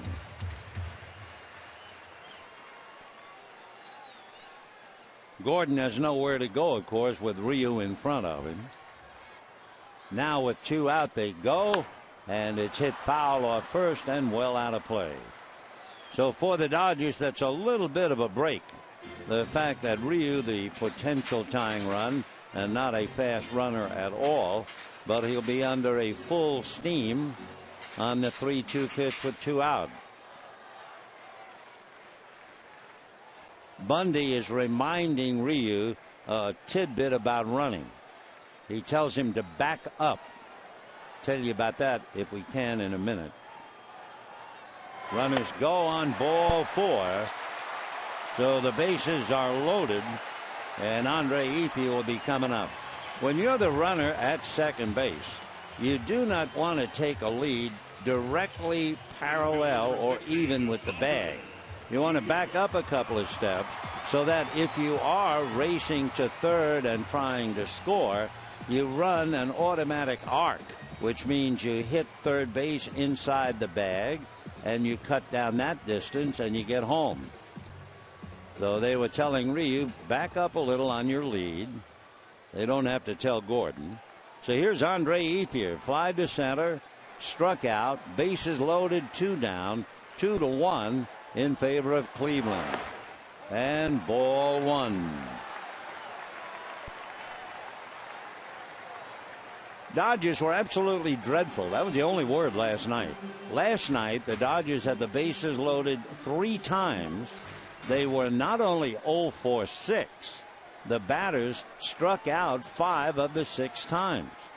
And they have been dreadful, which is a heavy word, but they have been all year with the bases loaded. For Ethier, he has 4 grand slams in his career, and he has the count his way, 2-0.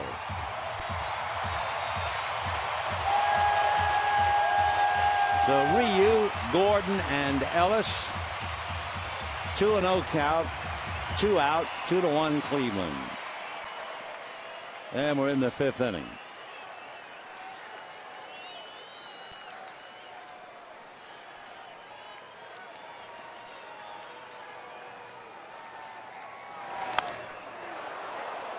Foul ball, 2-1 the count.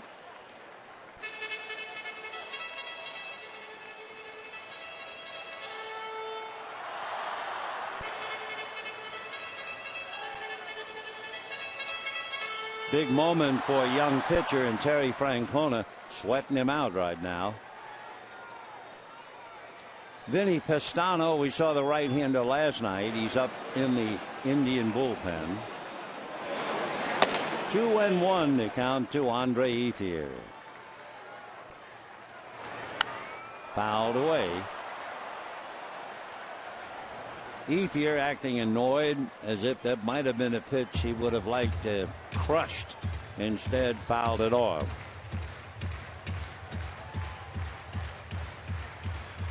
Maybe we can take a look at that pitch. Maybe it was also a pitch that might have been out of the strike zone. one way or another, Andre was not happy with the result, and they count 2 balls and 2 strikes. Here's the pitch. Up, fouled it off. Looked like a strike. And that's going to go into center. Base hit. In comes Ryu. Right behind him, Gordon. And the Dodgers take a 3-2 lead on a single by Ethier.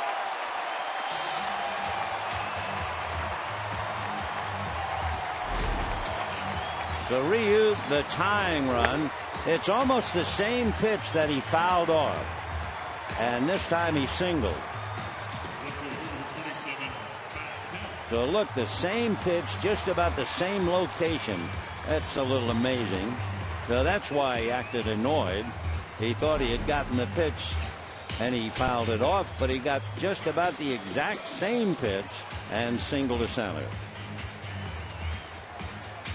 So the Dodgers take a lead of 3-2. Ryu back into the dugout. And the batter, Matt Kemp, with 2 on, 2 out. Bauer now has made 84 pitches. How important was Ryu's double?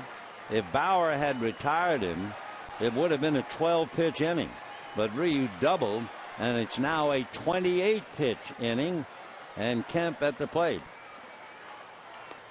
Ball 1, wouldn't bite on that breaking ball, down and away. That's the pitch that's been giving him fits. 1 ball and no strikes. So boy, what an important double that was for Ryu. Instead of a 12-pitch inning, 28-pitch inning, and it's not over. It's now a 29-pitch inning. 1-1. Now it's a 30-pitch inning.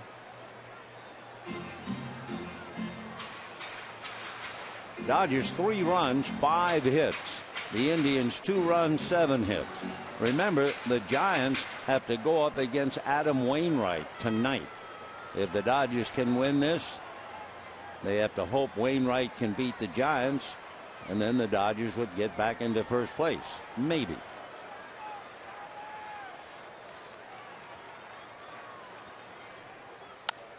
Slice down the right field line, foul into the stands. So Matt's still there. That would have picked up another 2 runs. Matt Kemp came into the game hitting .270, 21 home runs, 2 triples and 8 home runs. His problem has been making contact. He leads the Dodgers in strikeouts with 77. 1-2 to Matt.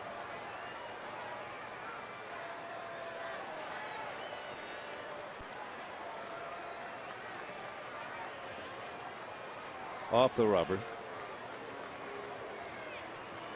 Out of the box.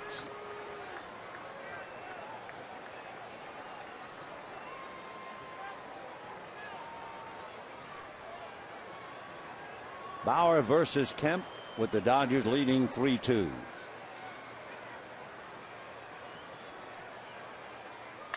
Ground ball to third. Chisenhall's throw on the money, and the inning is over. 8 Dodgers come to the plate, and the big at bat was Andre Ethier. Looks like he got the same pitch back to back. After fouling off one, he singled with the other to drive in 2, and the Dodgers lead 3-2.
63. The Braves were up at Candlestick Park, and what a battle. You had two Hall of Famers, Warren Spahn, 42 years old, against Juan Marichal, 25 years old. And 15 innings, they're locked in, no score, and the starters are still in the game.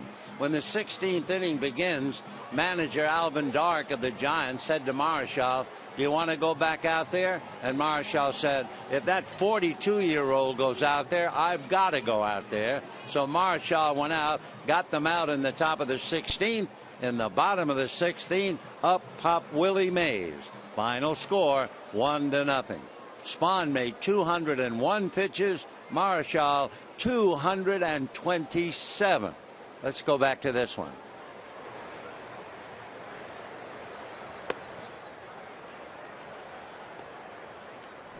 One ball and no strikes to Yan Gomes. That seems like a game that could not possibly have been played. It certainly could not have been played today. Ground ball to Rojas, drops it, picks it up, throws, and he's going to be late.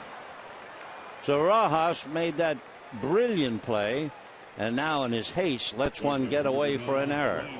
And the batter will be Ryan Rayburn. E5. Dodgers' second error. I mean, can you imagine two starting pitchers in this day and age pitching 16 innings? One making 201 pitches and the other 227. I mean, no way. First of all, the players' agents would be on the field. It just couldn't happen. Rayburn lined out to right and hit a home run on a no-ball, one-strike count, and that's the count right now. 1-1. Dodgers had been doing so well. They were 14th in errors, but they had only made like 8 errors in a great stretch. They made 4 errors in 21 games. Now a chopper to third. Rojas on this one to Gordon. Back to first. Not in time. Rayburn runs very well. So it's the force play, but instead of 2 out, only 1 out. Little things really mean a lot, and so far the biggest play for the Dodgers was Ryu's double. Dodgers now are apparently going to discuss the matter. Mattingly's going to go out, visit with Paul Nauert. He'll then look in the dugout. Tim Wallach will be on the phone and giving me the thumbs up or thumbs down. Thumbs down. So Mattingly, in all honesty, is wasting his time. Dodgers are not going to review it. So watch the sense. There's the out at second, but not at first. I don't know if they really want to do it. There ought to be, I don't know, in football they throw the little red flag, but this is a classic waste of time. Mattingly going all the way out, waiting, then Wallach saying no. So the question is, why doesn't Wallach just tell him while he's in the dugout to either go out or don't go out? So they're working this thing out. It's another wrinkle, and I'm sure by next year they'll have it ready. 0-1 to Lonnie Chisenhall, who was singled and struck out.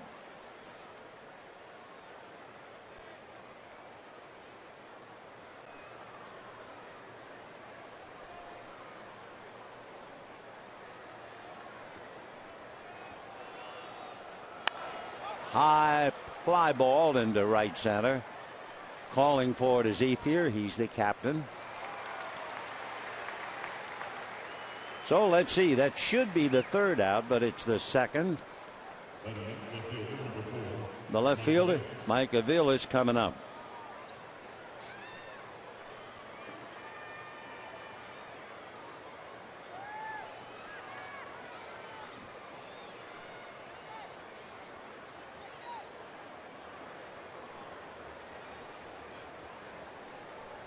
Two down, sixth inning. Dodgers lead 3-2. Fastball is low, ball one. By the way, they've just announced it. an award for Clayton Kershaw. He's been named the National League Pitcher of the Month for June, and what a month. Ground ball to Rojas, stays with this one to Gordon, and that'll be that. Clayton Kershaw in June, 6 victories, no losses, 4 walks, 61 strikeouts, and an ERA of 0.82. 3-2 Dodgers, bottom of the 6th.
Mazda dealer. Dodgers take a 3-2 lead into the bottom of the 6th inning. The key at bat for the Dodgers so far, Hyun-Jin Ryu, who doubled with 2 out in the 5th inning, and it eventually led to 3 runs on 2 hits. Then there were 2 walks and then another base hit. So the Dodgers wound up 3 runs, 3 hits, and they take a 3-2 lead. It'll be Clint Robinson, 0 for 2, popped up, grounded out. By the way, in talking about pitchers with doubles, Zach Greinke and Shelby Miller of the Cardinals each have 4 doubles. Samaja and Wainwright each have 3 doubles. Beckett and Ryu have 2, and Dan Herron had a double that cleared the bases. And a great leaping catch by Jason Kipnis, robbing Clint Robinson. Wonderful play by the Indian second baseman. Right fielder, number 33, Scott Van. So Kipnis up the ladder to make a marvelous play. He's 5'11", and he had to get up there to be about 6'4" at least, and he made the job. Wonderful play, 1 down.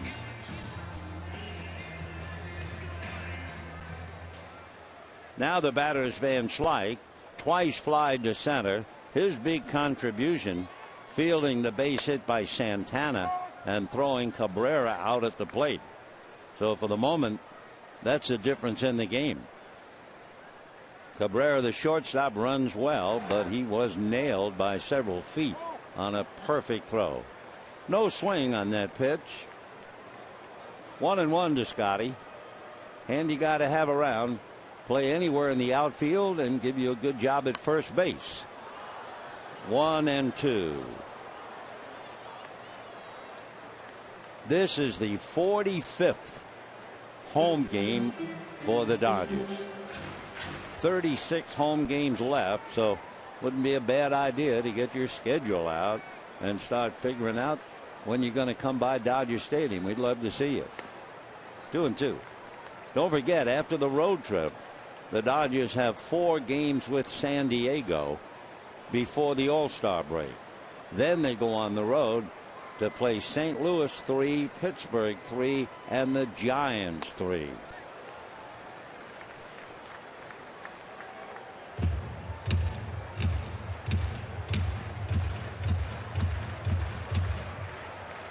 3-2 the count to Scott Van Slyke. Bauer walked 2 back-to-back. High fly ball, very playable. Brantley is there. 2 down. Miguel Rojas made that marvelous play at third base, diving, fully extended, and somehow able to react that quickly to take an extra base hit and a run batted in by Mike Brantley. And actually that out changed the whole inning, because if that goes down the line, Cabrera would score instead of being thrown out at the plate a moment later on Santana's single. So that was a big play. And ball 1. Rojas popped up, singled, scored on the double by Ryu.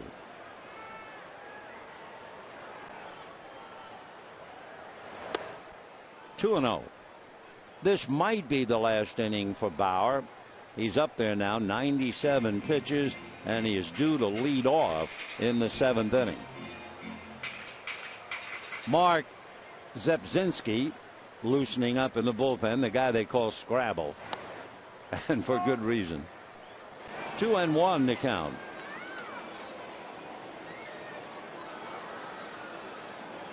Zepzinski carries a lot of letters on that broad back of his. Off speed. Good changeup. 2-2.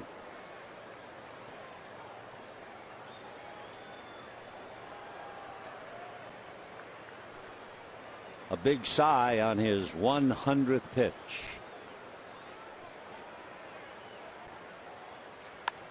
And flare down the right field line. Foul ball.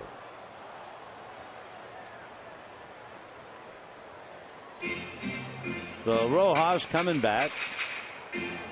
Dodgers 3 runs, 5 hits, 2 errors. Cleveland 2 runs, 7 hits, and no errors.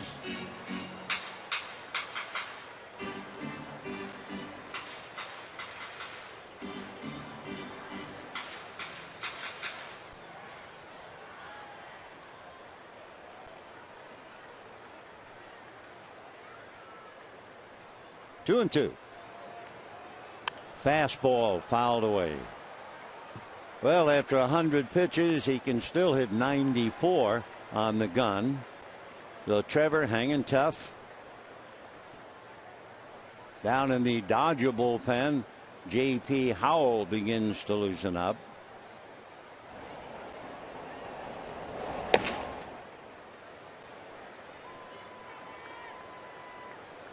Two and 2. Breaking ball, flared, center field, trouble. It is gonna drop. So Rojas, little flare to center, his second hit, and the batter will be Carlos Triunfo. So Rojas winds up 2 for 3. Kipnis is going to just take a swipe, hoping he could come up with it, but he couldn't do it. Here's the swipe. Brantley finally picked it up. So head down for Bauer, hoping for the last out, then be out of the inning. Instead, he'll have to go out with a runner at first base. So for Trevor Bauer, 102 pitches. The Bruin from UCLA pitched exceptionally well, but he goes out losing 3-2. We'll be right back.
Kid from North Hollywood, went to school at Hart High School, UCLA, has never won a game on the road. He was 0-5, came in, pitched well, led 2-0 going into the 5th inning, and made the big mistake. With 2 out and a base hit, he gave up a double to the opposing pitcher, and that changed everything. The Dodgers got 1 on the double, wound up with the bases loaded. Ethier's base hit got them 2 more. And so Bauer cannot win. He'll be lucky if the Indian hitters get him off the hook. Otherwise, he will be 0-6 in his career on the road. So you can understand why he's downcast. Meanwhile, here's Triunfil against Vinny Pestano, and a slider for a strike, 0-1. Triunfil twice flied to right field.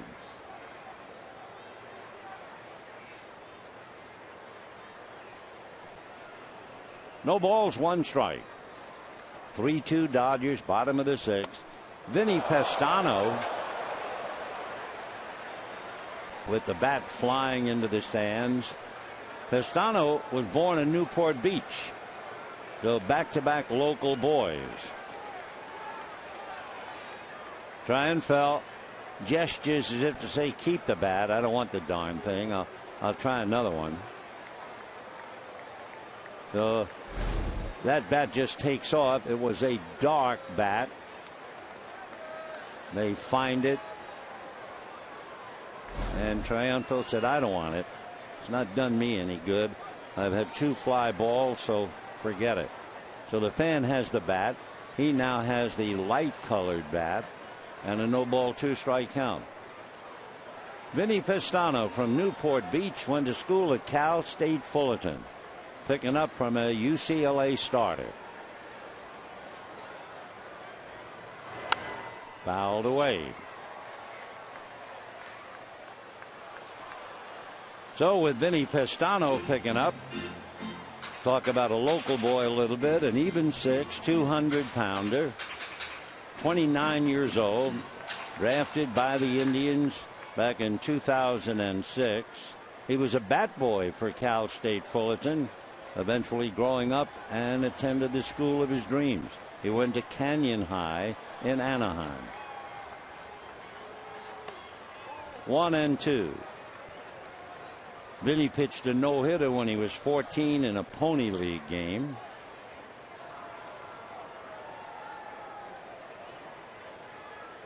When he was with Fullerton, he made 30 appearances and the closer in 2005.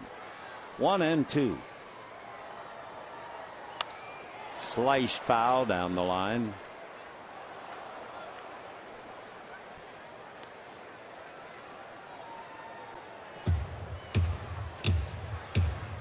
Triunfil, 2 fly balls to right. He's been hitting that way. Terry Francona having switched his pitcher, and the pitcher Pestano will lead off the 7th, so he's probably up there to get a couple of outs, and now it's only to get 1 out to end the inning. An eye on Rojas. He's not going, and the pitch fouled away again. Vinny Pestano joins a long list of pitchers. He underwent Tommy John surgery and fought his way back. Shows you what players will do. In July of 2011, things were not going his way, so what did he do? He shaved his head. I mean, why not?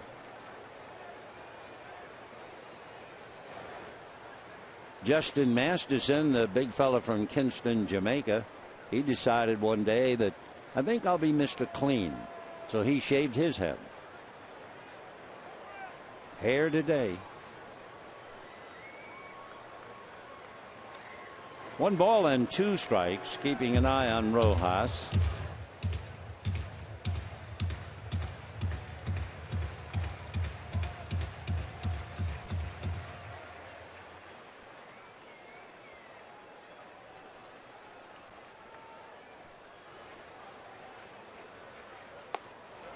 Two and 2. Pestano had a streak at one stage. He's working on Triunfo with Hyunjin Ryu on deck. Vinny had a streak, 22 consecutive games with at least one strikeout. Cleveland record. And he takes care of Triunfo. So the Dodgers, no runs, one hit. Big play, a leaping one-hand grab by second baseman Jason Kipnis. And it's 3-2 Dodgers, and goodbye to Trevor Bauer.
Seventh inning. What's ahead for the Dodgers? Well, today is traveling day.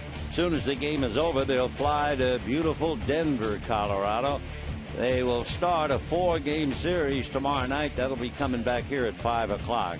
They'll play Thursday and Friday night, Saturday and Sunday afternoon, and then they have an off day, and they'll go to Detroit. They'll play in Detroit on the 8th and the 9th. Then they will come home the night of the 9th and open up a 4-game series with San Diego starting on July 10. And when Sunday, July 13th at sunset time, we will then have the All-Star game coming from Minnesota. Couple of changes. Number one, as the Dodgers set sail in the 7th, Juan Uribe takes over at third, and Michael Bourne takes over at the plate and bunts on the chalk, and it goes foul. So Michael Bourne, who normally the center fielder, Michael last night went 0 for 5, striking out 3 times. He had one single in the first game, going 1 for 4. So going 1 for 9, they sat him down and now bring him in as a pinch hitter. Bourne hitting .267. This will be his first pinch hitting assignment. Normally he's the regular in center field.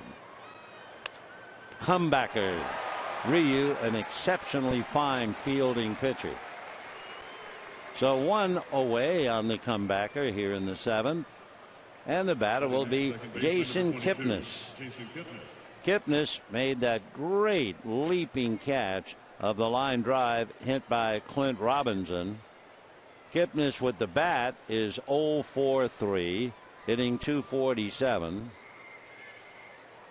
Big night last night, 2 hits and a walk. He scored 3 times last evening. Went 0 for 3 the game before. Dodger bullpen, you get Brandon League, the right-hander, and James Phillip Howell, JP, the left-hander. 1 ball and no strikes. Kipnis hitting .247. Ryu trying to join the club and win his 10th. In there.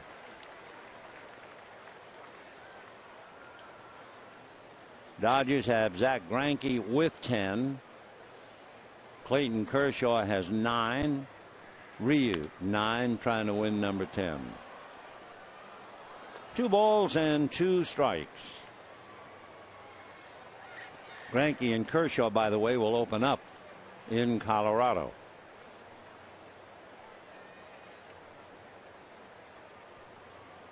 Two balls, 2 strikes. Fouled away.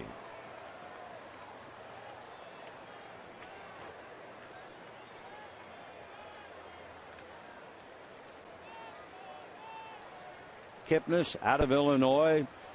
Cabrera hits back of him. Jason went to school at Arizona State. And ball 3.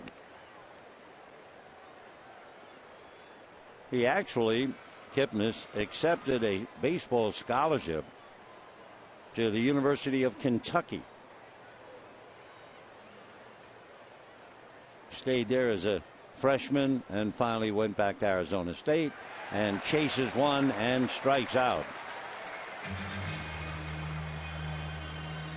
So Kipnis strikes out a second time. For Ryu, that would be his 8th strikeout. And the batter, Asdrubal Cabrera, has struck out, doubled again, and was thrown out at the plate on that great throw by Scott Van Slyke. Honeycutt talking to the pen. Ryu is due to lead off in the bottom of the 7th. The way he's hitting, we'll see if he goes up to hit. I mean, Ryu has a single and a double. Hyun-Jin Ryu with the bat this year has 6 hits, 2 doubles. Ball 2. It's not out of the realm of possibility that they would let Ryu hit and then take him out of the game. We'll see. 2-0. And hit to the gap in right center, but Van Slyke on the dead run. So Cabrera with 2 doubles lines out to right, and we'll find out whether Ryu will be allowed to hit or will they actually send a hitter up for him. But we do know it's 3-2 Dodgers, bottom of the 7th.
Listen to your music everywhere you go. Sunday, July 13th, Dodgers and Padres at 1:10, and the first 40,000 fans will take home a portable speaker courtesy of State Farm. For tickets, visit Dodgers.com/promotions. Well, Ryu, to answer the question, is done for the day, and they will send up Yasiel Puig to bat for him. Ryu getting a lot of pats the fist now instead of the open handshake. And Yasiel Puig, who struggled throughout June, now trying to recover in July, and he'll be facing Brian Shaw. Brian Shaw, 2-1. We saw him pitch the 8th inning last night, retired the side in order. That meant Butera, Rojas, and Van Slyke. He did it on 12 pitches, so he's right back in the fray today. So here's Puig. And ball one. Yasiel hitting .312, 11 home runs, 46 runs batted in. Two and 0 the count. Puig had a leadoff double last night and a single, though wound up going 2 for 4. He was part of the triple play when he tried to advance from first to second on the fly ball and the out at the plate. Fouled away, 2-1. In the Dodger bullpen, Brian Wilson begins to warm up. Wilson will be pitching the 8th inning.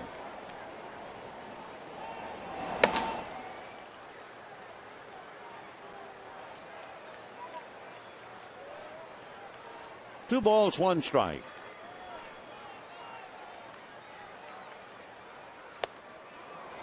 Two and two.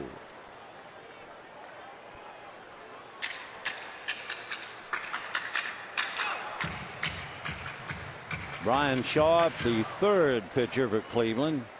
Trevor Bauer, Vinny Pestano, and now Brian.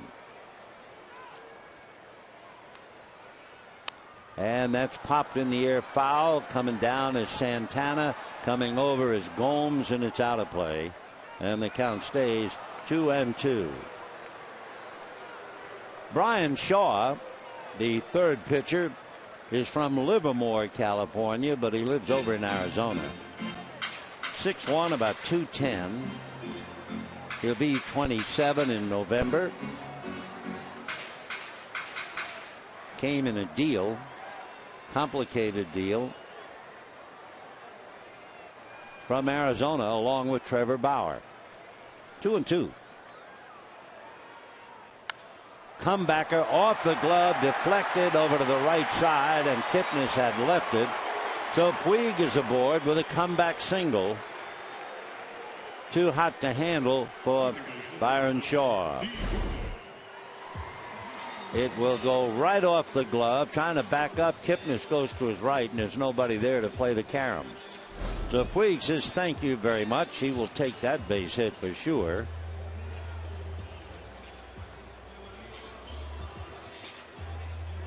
They will bring the sleeve, the protective sleeve for Puig to cover the left hand, which is already heavily taped.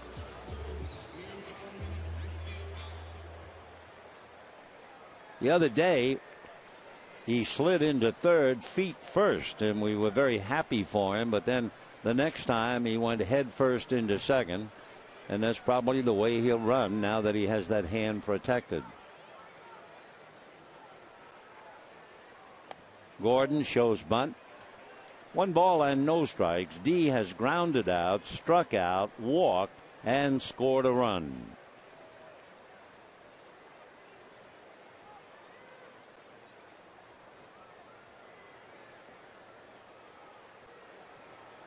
All 3 runs against the starter, Trevor Bauer.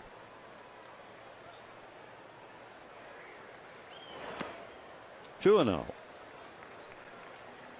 And of course, for Bauer, probably back in the dressing room now. Remember, he had 2 out.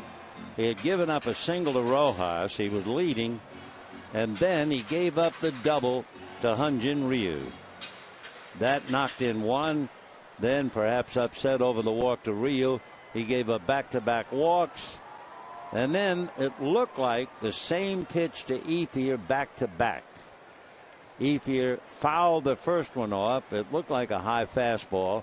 And you remember, Ethier walked out of the box, and I thought to myself, either he's annoyed that he swung at a pitch out of the zone, or he got a pitch he thought he should hit and fouled it off. he got back in, and from up here, it looked like he got the exact same pitch and single to center to drive in the 2.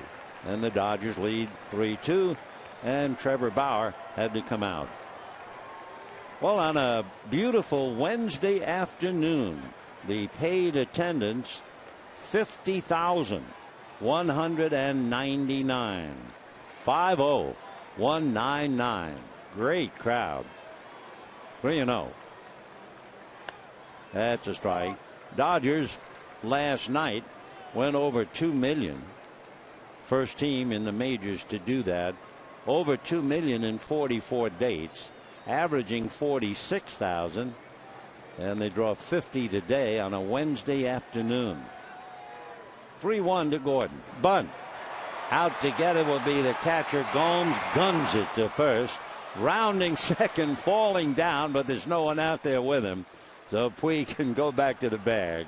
I think Yasiel a little embarrassed. Rounded second while watching the put out at first. He thought maybe the door would be open at third. There he goes. And then whoops. But he gets back. Oh, a little embarrassed, but Yasiel is back to the bag. Gordon is retired on a good bunt attempt. We'll check whether they rule that a sacrifice or not. We haven't heard. Runner at first, nobody out, and Gordon bunts. It might be a sacrifice. We have not gotten the official word. We do know Puig's at second. And now Ellis trying to pick him up. Kipnis is going to try to hold Puig on. So Jason hanging out near the bag at second, just to take a step or two away before the pitch. 0-1 to Ellis. On deck, Andre Ethier, who has the big hit. Slap foul down the line. 0-2. If you weren't with us, Ellis hit a line drive. It hit less than a foot from clearing the low barrier between the foul pole and the Dodger bullpen in left field. Just missed going out. Went for a very long single. Then he flied to right and walked. 0-2. Check swing. It's going to cost him. Yep. So Ellis gets the bad news. See that bat. I'm getting the theory now. It used to be you broke your wrist, so you didn't break your wrist. I'm starting to get the feeling the umpires, if your bat, even though you're trying to hold it back, if your bat crosses the plate like that, you're done.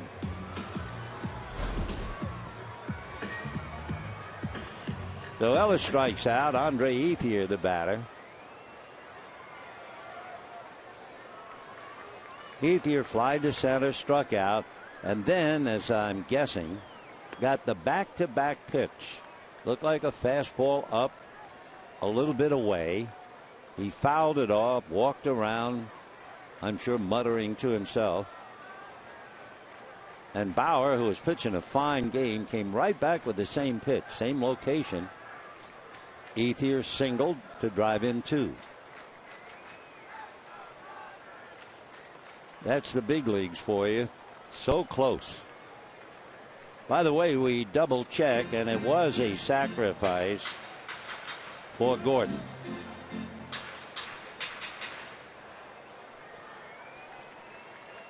Puig at second. Now he has to contend with Cabrera, who's behind him. With a left-hand hitter up, Kipnis is out of that play.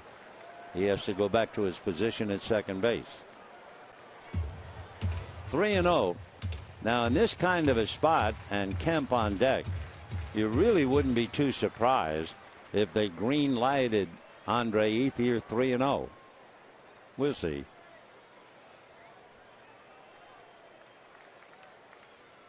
And way outside, no chance to even think about that. So ball 4. So Matt Kemp, who is just dying to drive in a run, he is 0 for 3. He's had people on base twice. Last night he had a very tough night. striking out 3 times. The game before, he had a double.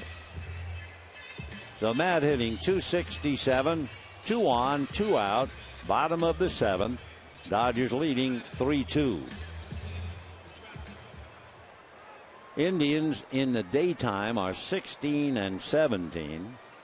The Dodgers in the daytime 13 and 11, but only 5 and 5 at home.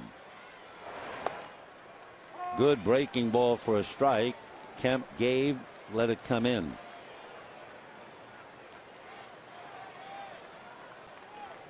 On the road, the Indians in the daylight are 7 and 10. 0-1. And a fastball lifted to center, but very playable. Brantley puts it away. So Kemp goes 0 for 4. Dodgers leave 2, and at the end of 7, 3-2 Dodgers.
Dodgers trying to hold on to a 3-2 lead as we go to the top of the 8th. They've rearranged their furniture a little bit.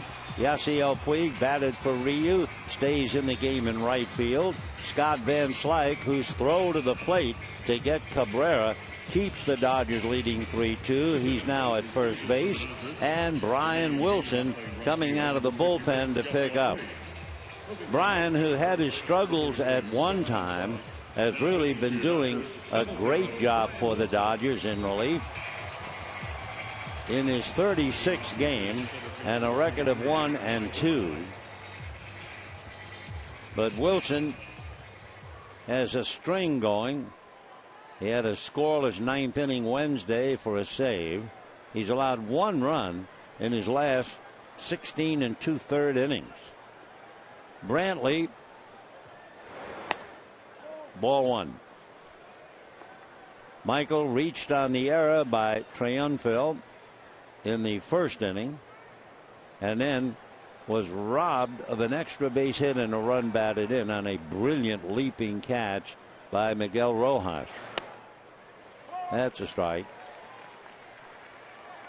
Dodger defense in the 5th inning was really something to see. The leaping catch by Rojas and the great throw by Van Slyke. So that keeps it 3-2 Dodgers.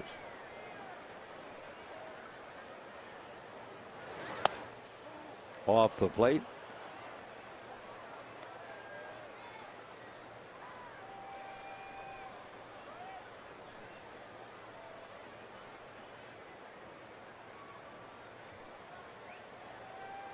Wilson working on Brantley, then Santana, and then Gomes. Sliced foul out of play. Bryan has posted 7 consecutive scoreless appearances.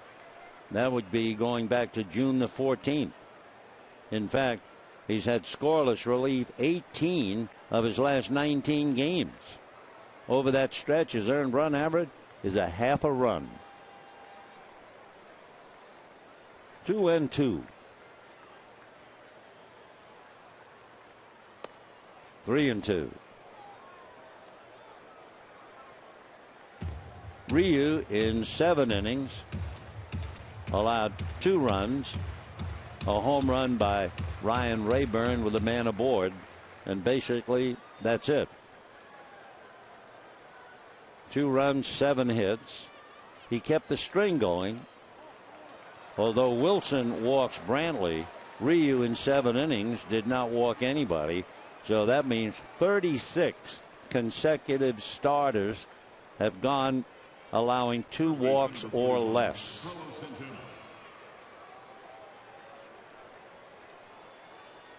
That brings up Carlos Santana.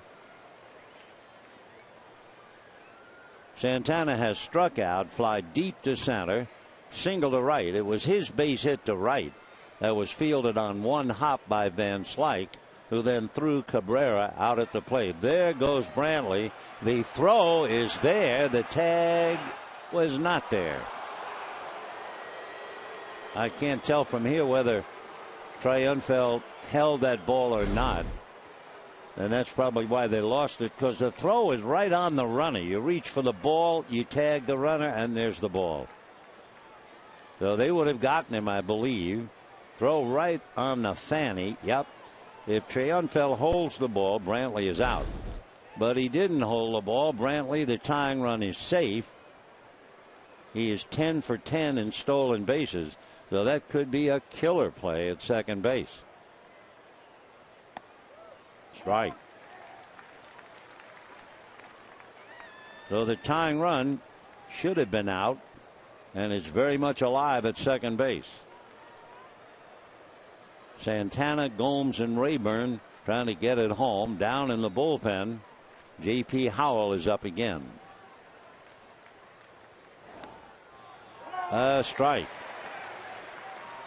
There's J.P.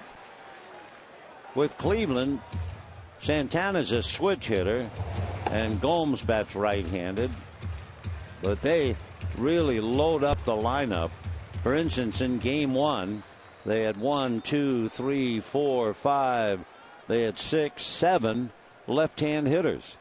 So Terry can throw them at you. Just missed. 2-2.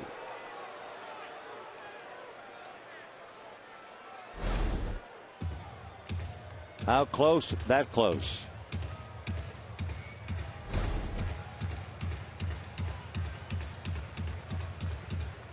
Two balls and 2 strikes. Dodgers lead 3-2. 8th inning, but the tying run's at second with nobody out. He should have been erased, but he wasn't. Off the corner, crowd oohing and awing. 3-2 the count to Santana. Gomes on deck is 1 for 3.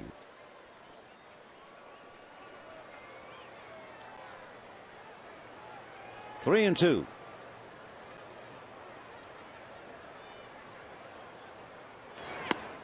And you lost him. So now Brian Wilson in a lot of trouble. First and second, nobody out. Back-to-back walks. And now you have Gomes, Rayburn, and Chisenhall. Lonnie Chisenhall left-handed, the other 2 right-handed. Gomes struck out, singled, reached on an error. In case you wonder, he does not have a bunt, because you're thinking about him bunting to move the runners along. Dodgers, however, are going to play for it. Uribe is up on the grass. Van Slyke wide of the bag and right on the edge. 2 on, nobody out. 8th inning, 3-2 Dodgers. 0-1. Yan Gomes from Brazil.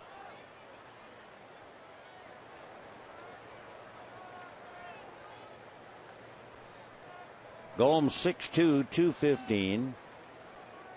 Later on this month, he'll be 27 years old. 0-2.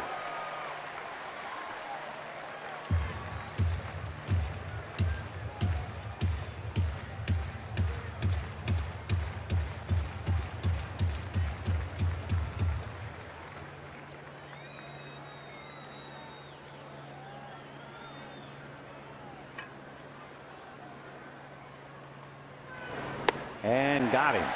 So Gomes had struck out once in game 1, once in game 2, once in game 3, only to strike out a second time today.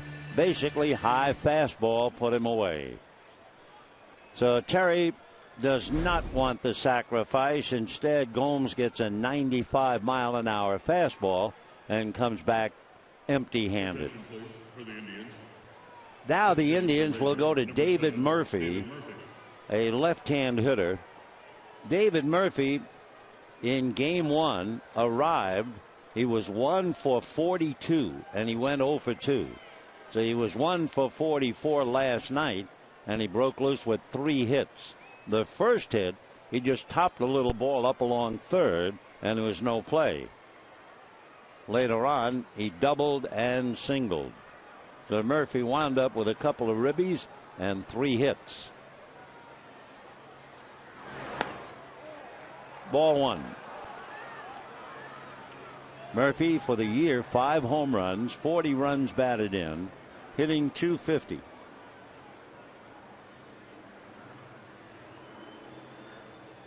.40 runs batted in. He's second to Brantley.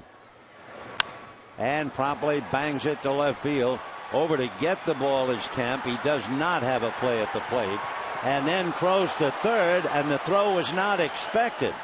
Triunfel was not looking. He had his back turned on Matt Kemp.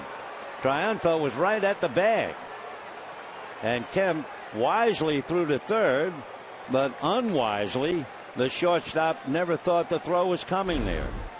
So a big throwing error will be charged to Matt Kemp. Really, it's the error by Triunfel. See, he's going to the bag, not expecting anything, and the throw's going to come right towards who he is. Kemp juggled. That took him out of any play at the plate. And there's Triunfel, surprised, watching the ball go all the way to the Dodger dugout. So Kemp will draw an error, but it's really a mistake by the rookie shortstop. We have a 3-3 tie, but the Dodgers are in a lot of trouble now. So the single to left by Murphy, scoring Brantley. And then the throw that got away. We'll see if they're going to give the error to Kemp. They probably will. Even though sitting up here, you thought Triunfel was standing at third. He should have been able to make the play. So the tying run comes in. Somebody has to get the error, and they'll give it to Matt.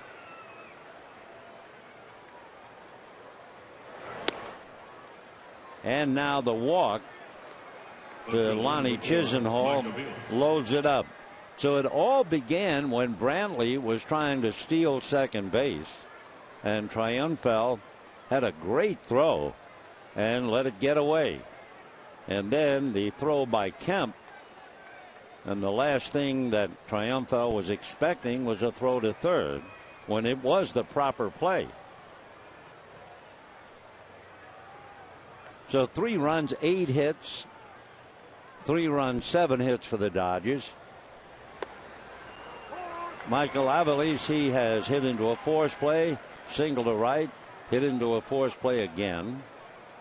By the way, with Cleveland scoring the tying run, that takes Trevor Bauer off the hook. He will not lose here today. Wilson, a little bit unlucky.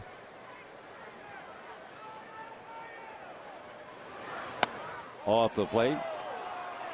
Aviles 1 for 3 with a chance to open it up. 3-3 in the 8th inning.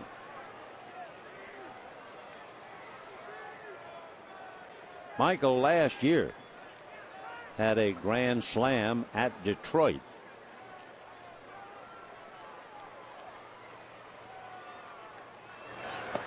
Ball 2. Nick Swisher comes out on deck.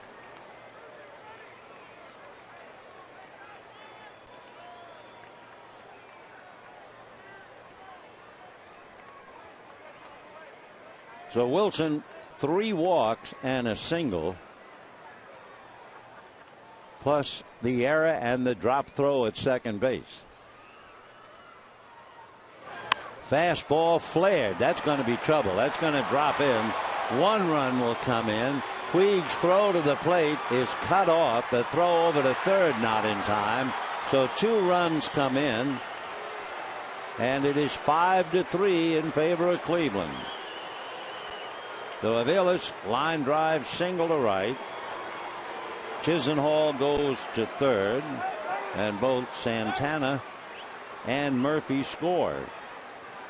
So a somewhat disastrous inning for Brian Wilson and the Dodgers. As soon as that ball left the bat, you knew it was going to find the ground. Gordon couldn't possibly get there, neither could Puig. Puig's throw was cut off, throw at third not in time. So leading 5-3 with 1 out. The Indians have runners at first and third.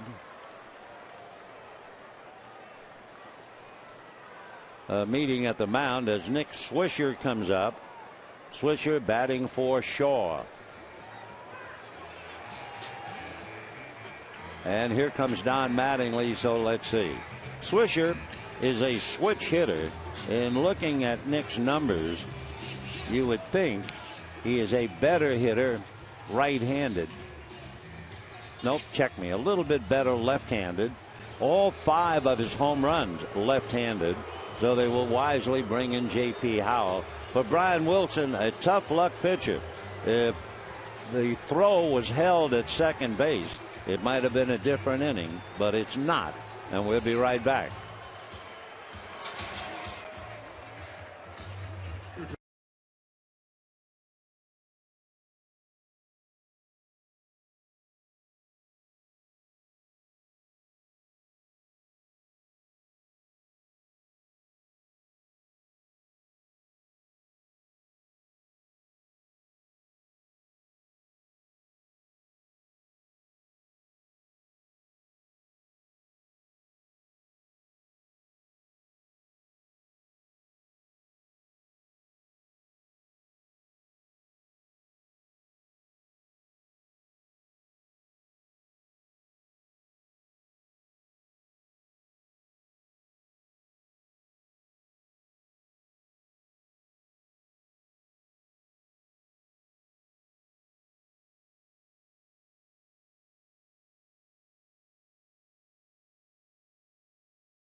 A 1.5 heaves a big sigh, ready to work on Nick Swisher. Swisher started last night, played first base, had a single and a double.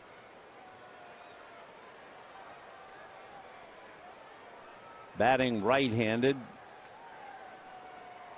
First and third, still only 1 out.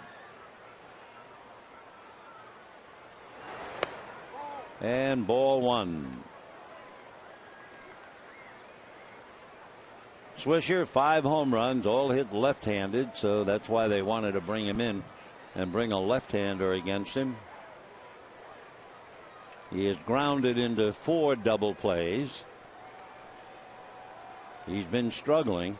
coming into this game, Nick Swisher hitting less than 200, 197. The veteran indeed, who first came to the big leagues 2004 with the Oakland A's. He was a first-round pick by the A's. That's a strike, 1-1. Nick was with the A's through 7, spent 1 year with the White Sox, then he spent 4 years with the Yankees and moved on to the Indians last year. He's got plenty of power. He had 35 home runs with the A's. He had 29, his high with the Yankees.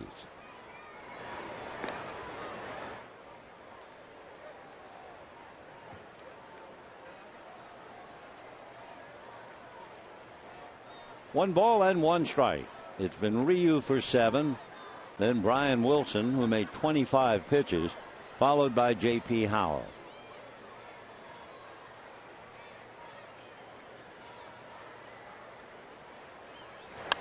And that's skied foul off to the right, out of play. 1-2 the count. Look ahead when the Dodgers come up. They'll have Van Slyke. In fact, Uribe will be in there, so there'll be a couple of changes. By the way, before David Murphy got that big hit to tie the game, Indians pinch hitters were batting 143.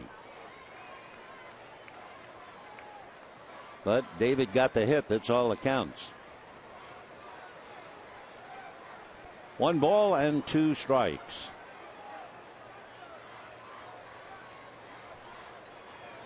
Boy, JP's deliberate. Fouled away.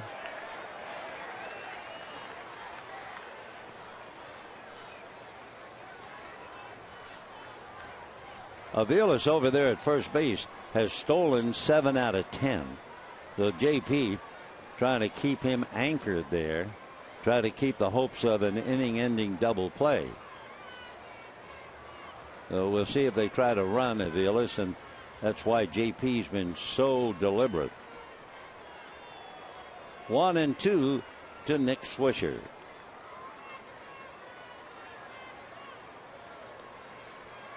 Down the line from third is Chisenhall. 5 runs, 9 hits for the Indians, 3 runs, 7 hits, 3 errors for the Dodgers. There was a stretch of 21 games where the Dodgers made only 4. And some bad news. They had an error last night. So that's 4 errors in the last 2 games. 1-2. And there he goes. And a check swing of the plate for ball 2. So that takes the double play away. And for Aviles, he now has stolen 8 of 11.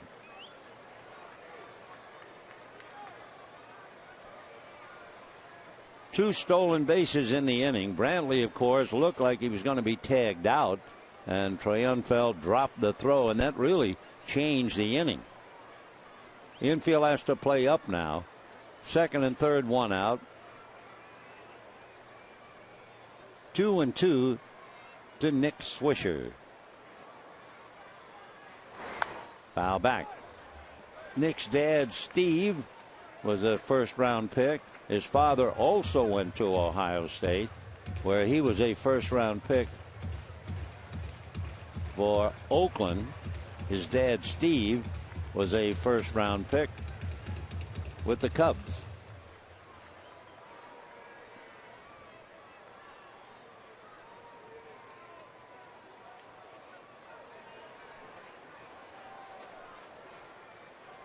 How many father and son first-round picks? Well, there are a couple. And hit him? No, he got out of the way. 3-2 the count. Tom and Ben Grieve, they were each first-round picks. Jeff and Sean Burrows, first-round picks. And Nick and Steve Swisher. Nick grew up not so much playing baseball as traveling with his dad. He didn't really play any kind of ball at all until he was in the 6th grade.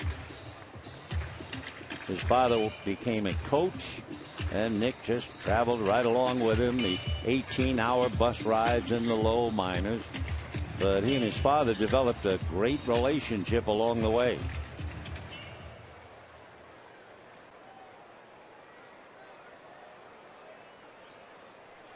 They said that Nick Swisher, very young, he was known to take a nap on the bat rack in the dugout late in a game with his father as the manager. He's not taking a nap now. He's up there in a big spot. First base open, 1 out. 3-2 the count. And got him. And what a difference of opinion there. Swisher was going to first. Larry Vanover said, "You're out." And Swisher goes away. Huge out, second out, and Jason Kipnis coming up. Take another look. Very close. Nick said no. Larry said yes. And guess who wins that argument? So now 2 out, runners at second and third. Swisher back in the dugout, not thinking about taking a nap. And the batter, Kipnis, 0 for 4, checking in.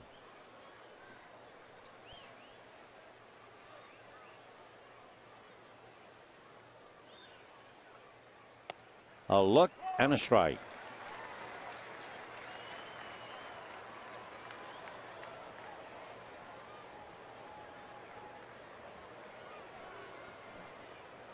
Dodgers, we were talking earlier about starting pitchers giving up 2 walks or less. Ryu did not give up any. And now what's killing the Dodgers here in the 8th inning? Base on balls. 3 of them so far here in the 8th inning. 1-1. Brantley walked, barely stole second and scored. Santana walked and scored. Chisenhall walked. He's at third. Howell trying to get out of the inning, striking out Swisher 3-2, and he's 1-1 with Kipnis. Just off the plate, ball 2. 2-1. Kipnis has walked 26 times and struck out 45. Struck out twice today, so he struck out a total of 47 now. Curveball, big overhand jug. 2-2 the count. Kipnis made a leaping catch of a ball hit by Clint Robinson. Took a base hit away from the young first baseman. Jason, 27, finds Chisenhall at third. Aviles out there at second. So Deuce is really wild. 2 balls, 2 strikes, 2 out, 2 on, and the Indians lead by 2. Curveball lifted down the left field line. Kemp right there. So Kipnis a long out to left. However, nothing to stop the Indians from coming up with 3. And we're heading to the bottom of the 8th inning. Indians 5, Dodgers 3.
It's running out, not just for the Dodgers, it's running out to vote for the All-Stars for 2014, and you can help send your favorite Dodger to the game by voting up to 35 times at Dodgers.com. Vote exclusively at Dodgers.com and also on your mobile phone. Voting ends tomorrow at 11:59.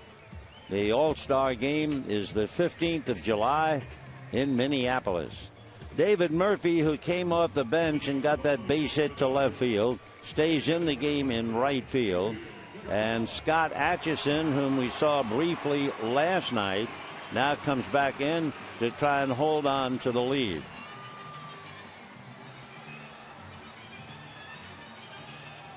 Scott Atchison out of Denton, Texas, and he'll be facing Adrian Gonzalez coming off the bench.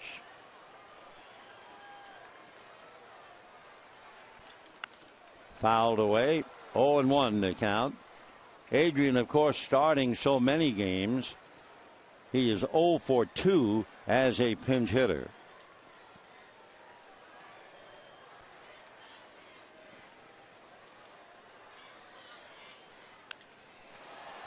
And that's hit in the air, but it's playable. At the other end of it is Brantley. So Gonzalez, fly ball to center, one away here in the 8th inning. And the batter will be Scott Van Slyke. The Dodgers had to figure, if we can win today, the Giants have to face Adam Wainwright. So maybe we get on the plane and go to Colorado and wind up back in first place. But they're going to have to really scramble to do it. They're down 5-3, one out in the 8th inning. Meanwhile, a drive to left, carrying all the way into the bullpen. Home run for Scott Van Slyke. That gets the Dodgers close, 5-4 for Van Slyke. His 7th home run, his 12th run batted in.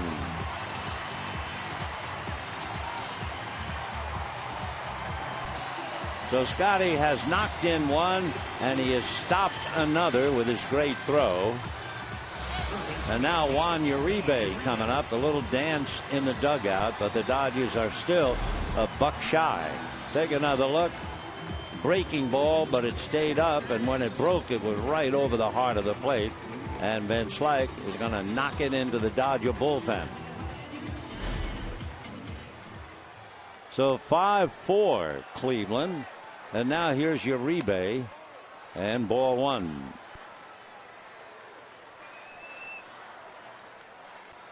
Uribe at .290, 4 home runs, 21 runs batted in. Ball two.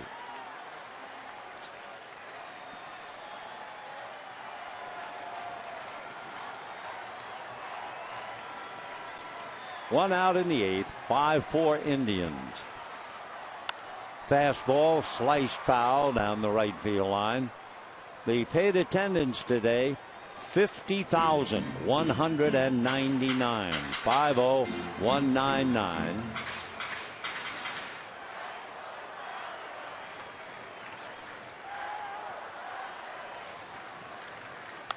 Fouled away.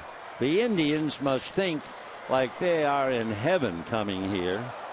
I mean, they played before over 45,000 game 1, 46,000 game 2, 50,000 on a Wednesday afternoon. You know, the Indians are averaging at home, as Uribe hits one right at Brantley. The Indians at home are averaging 16,000 a game. That's all. Indians have only drawn 620,000, and the Dodgers are over 2 million. 2 down. Triunfeld will be the batter. And let's see what Terry has in mind. Footnote on Van Slyke's home run. Van Slyke has 7 home runs, and this one was the first one against a right-hand pitcher. Cody Allen will be coming in, it looks like, so we'll be right back.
briefly in the 8th inning of game 1. Made 11 pitches, got Puig and Gonzalez to pop up and took care of Kemp on a ground ball. Now they bring him in with the Indians leading 5-4 in the 8th inning. And in a moment, Triunfel will be coming up. So Cody Allen out of Orlando, Florida.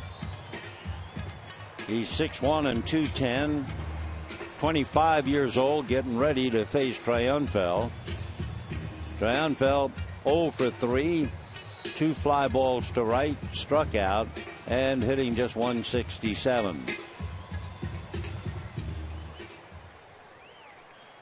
Cody Allen, he'll be 26 in November. Went to High Point College in North Carolina. Wow, missed by a lot. 0-1. No balls and 1 strike. Dodgers did very, very well in June. They not only got to be 500 at home, they got right into contention, trailing 9.5. Took them a little while, but they won 15 out of 21, and the Giants lost 15 out of 20. But all of a sudden in July, a bad way to start the month. They lose 10-3 last night, and they're down 5-4 today. But more importantly, the way they have played. Last night, a pretty rocky evening for Dodger base runners, tough night for Josh Beckett. And then today they've committed 3 errors and do not look sharp enough. So they're going to have to shake that when they head to Colorado for 4. 2-1 the count. Foul back. Cody Allen, who came in to get 1 out, has 4 outs saved, just 1 of them this year. Though if they're planning to keep him, this would be his 2nd effort to get 4 outs. We have 2 down in the 8th.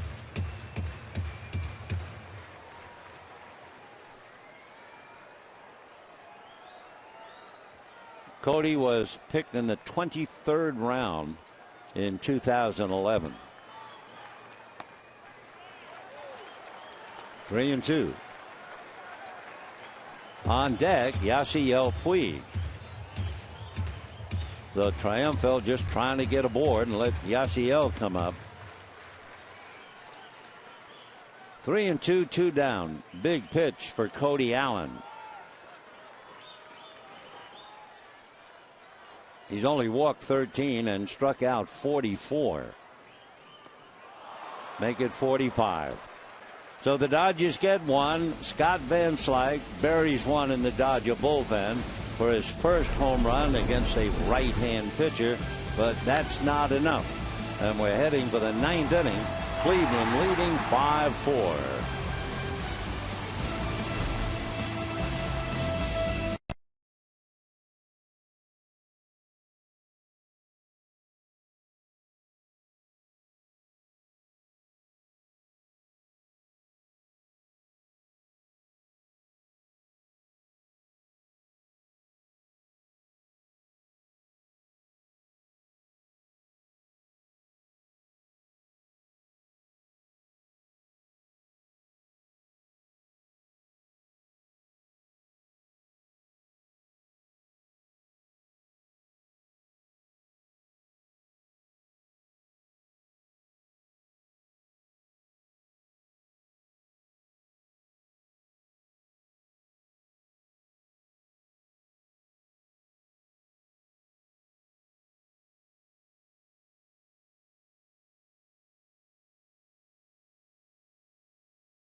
Adrian Gonzalez, who batted, will now stay in the game at first base.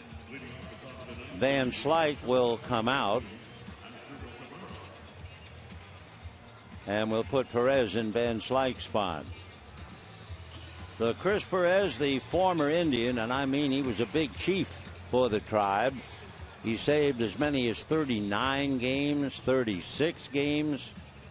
He had a couple 25 and 23, meant a great deal. But now here he is with the Dodgers. And Chris has been struggling. It's not been easy for him coming over to the National League. He's 0-3, an ERA of 5. 14 walks, 26 strikeouts, so he's not 2-1. Allen, meanwhile, made 6 pitches. So that means he has plenty of room to pitch the 9th inning as high as 25 if they want him.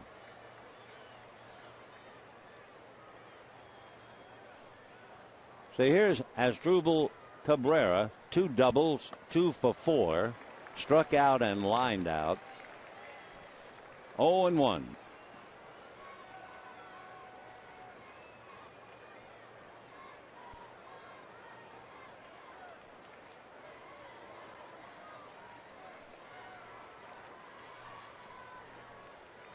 And a bunt foul, 0-2.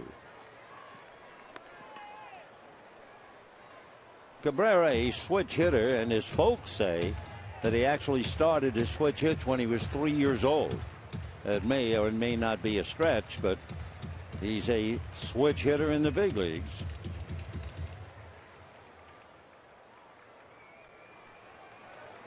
Oh, and 2 the count from Puerto La Cruz in Venezuela. Asdrubal Cabrera.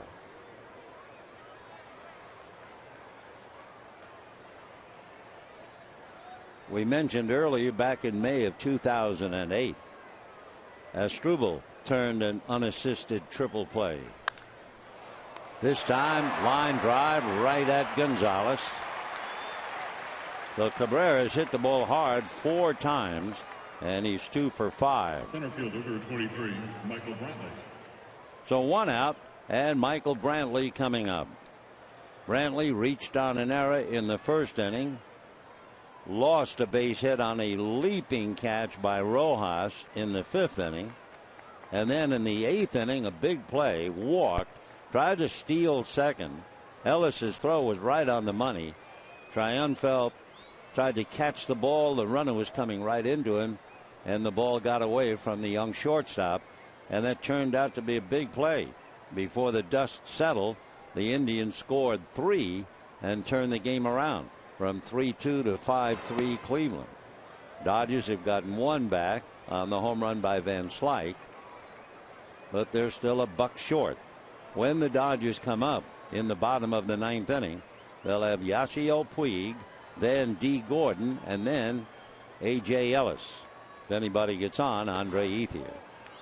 But that's the bottom of the inning. We're in the top, 1 out, and the Indians leading 5-4. The Indians, very much of a poor team on the road. When the Indians got here, they were 11 games under. Fly ball, it's Matt Kemp. 2 out. Going into last night's game, the Indians were 12 games under 500. They're 11 games under 500 on the road today, but they're leading by 1, heading for the 9th.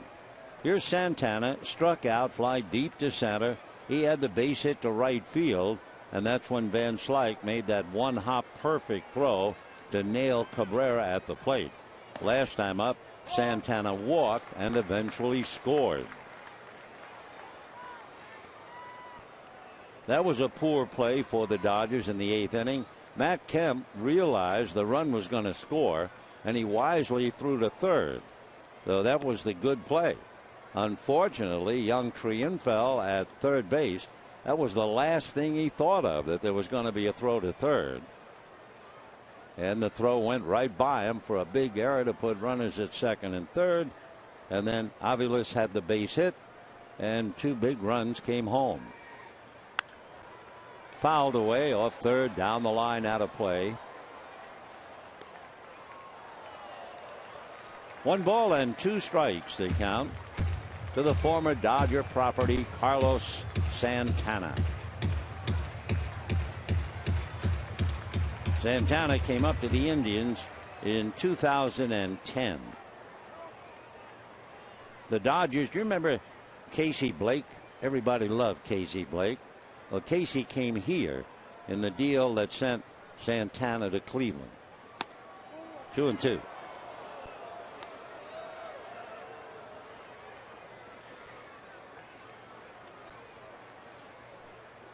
The Indians are obviously very happy with Santana.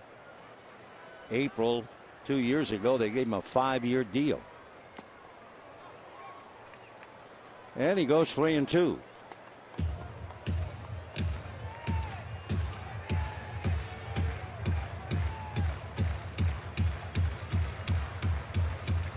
Santana trying to get aboard. Yan Gomes, the catcher, on deck. 5 runs, 9 hits for Cleveland, 4 runs, 8 hits, 3 errors for the Dodgers.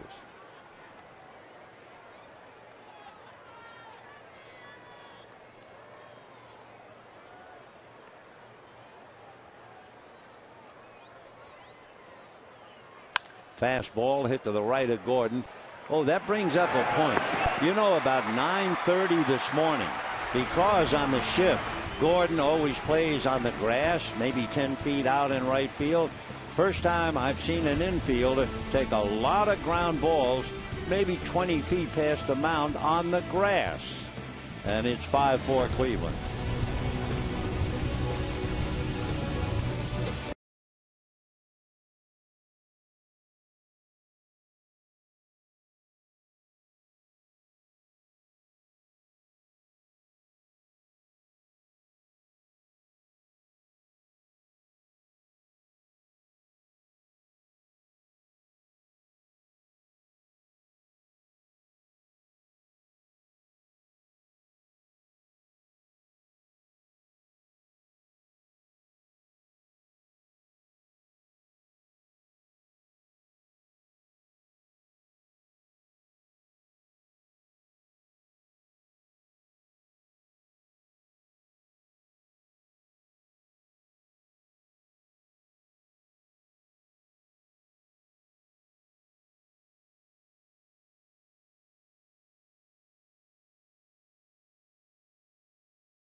Trying to win 2 out of 3 in the series. The Indians, as of right now, 11 games under 500 on the road. The ball in the hands of Cody Allen. He got 1 out in the 8th inning. He will be asked now to face Yasiel Puig, followed by D. Gordon, and then A.J. Ellis. For the Dodgers, they have 2 available pinch hitters. One is Drew Butera, the backup catcher, so he would be the last one to be used. But Hanley Ramirez is still a card that might be played. We'll see. Yasiel Puig in the 7th inning singled off the pitcher's glove. That would be Brian Shaw. So Puig 1 for 1. Checking in against Cody Allen. 5 runs, 9 hits for the Indians, 4 runs, 8 hits, and 3 errors for the Dodgers.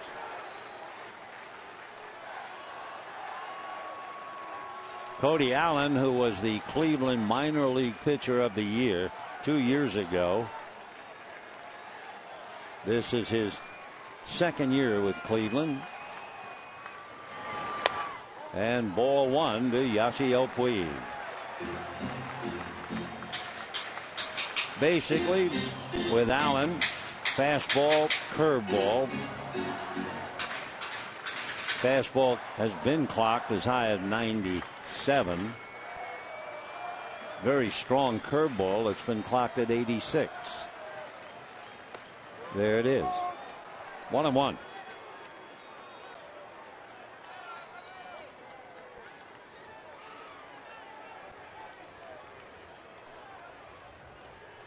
One ball and one strike to Puig. 5-4 Cleveland.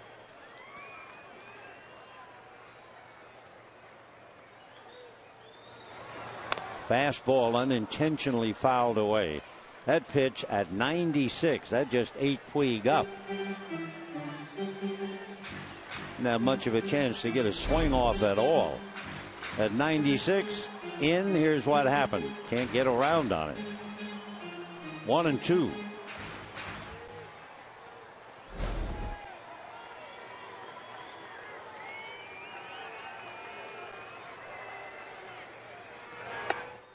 Tried to throw a breaking ball, but it stayed way up. 2 balls and 2 strikes.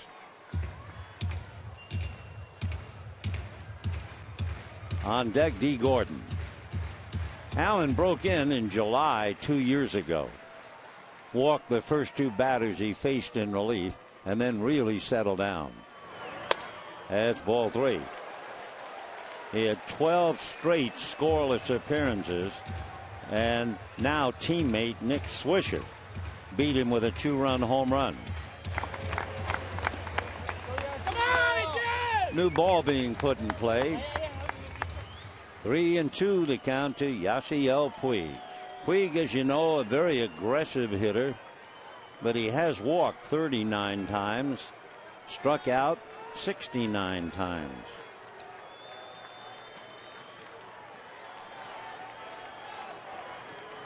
3-2. And might have been a bad ball. Fly ball to right. Murphy is there. David makes the catch. If we look at that pitch again, I think it was ball 4. And it looks like Puig is a little embarrassed for chasing it. But then again, Cody Allen throws hard. Oh, yeah, way outside. So instead of ball 4, the Dodgers give up an out. 1 down, and D. Gordon coming up. Puig with a hand over his face, thoroughly embarrassed. That's a huge out. Gordon 0 for 2. He's had a walk and a sacrifice. Yasiel downcast. By the way, if you're left-handed and you're facing Cody Allen, you are at a disadvantage. Gordon might be hitting 296. But the left-handers are hitting 107 against Cody Allen. That's a strike. No balls, 2 strikes.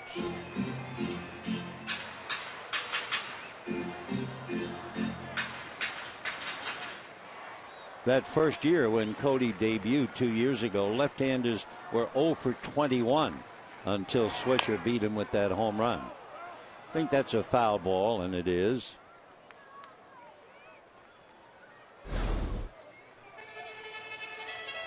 Right off the toe. Yeah, it was interesting early this morning, 2.5 hours before the game. D. Gordon was on the infield grass. I mean in, 5 feet into the grass.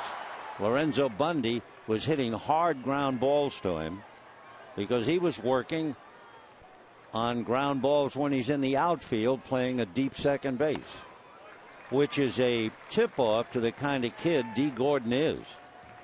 I mean, I don't know how many second basemen in the National League are taking practice on the infield grass because of the overshifts against left-hand batters, but he was doing it. 1-2 to D. Breaking ball. See you later. So that power curve, whatever you want to call it, takes care of Gordon. Puig flies out on what might have been ball 4. There's that late breaker. And now the batter due up, A.J. Ellis. Hanley Ramirez comes out on deck, and it's going to be Hanley Ramirez. This is really a roll of the dice. I'm not quite sure. Hanley has had so many ailments of late. We know he's had a bad shoulder. They talked about a strain of the calf. They've also talked about a bad back. So no matter what, Hanley is not on the DL, although the Dodgers are thinking about it, and crunch time is coming maybe today as to whether they should put him on or not. So Hanley Ramirez coming up with Andre Ethier on deck.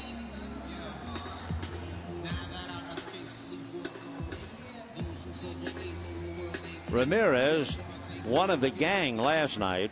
We mentioned earlier, last night the Dodgers had the bases loaded 3 times, and the hitters went 0 for 6 with 5 strikeouts. Well, Ramirez struck out with the bases loaded as a pinch hitter in the 5th inning last night. Ball 1.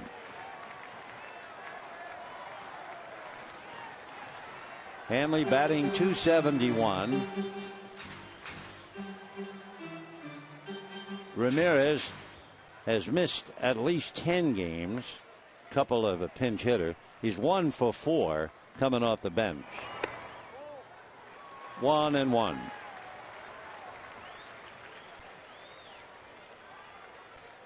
Cody Allen trying to save his 8th.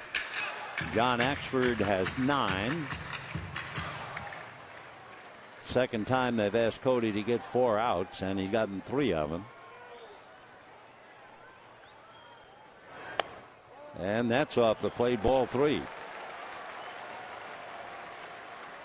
Cody, 34 innings prior to coming into this game, has allowed 3 home runs. Now with Ramirez and his power, they might green light him 3-0. We'll see. It's a strike, although Hanley didn't like the location.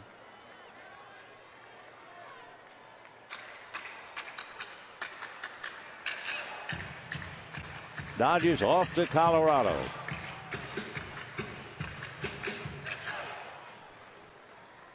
For the moment, they're in danger of being a game out of first. If the Giants then win tonight, it would become a game and a half.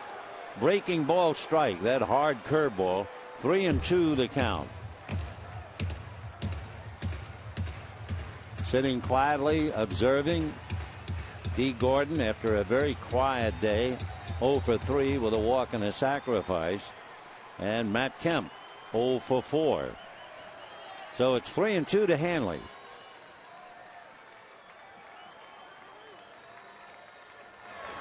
And ball 4. That was over his head. So the tying run is aboard. Will there be a pinch runner for Hanley Ramirez with all of his physical woes? Really, unless they're going to run a pitcher out there, the Dodgers only have Drew Butera, the backup catcher. So Hanley will be at first base. That's a gamble.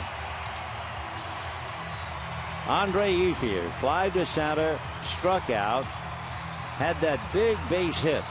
That was where it appeared like he had back-to-back same pitch. Fouled off one. Here's it in the 5th inning. Take a look right there, and he fouled it off. Looked like he was angry at himself. That was a pitch he wanted to hit. So he got another one, and he banged it into center, and the Dodgers took the lead. Breaking ball strike. Boy, he's got a dandy. 0-1. Cody Allen has made 24 pitches.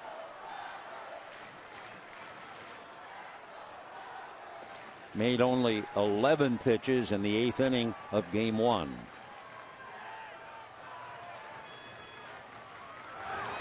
Foul back. Outfield very deep. Brantley in center, Murphy in right. And the same with Aviles out there in left field. They're all a good 10 feet or so from the warning track.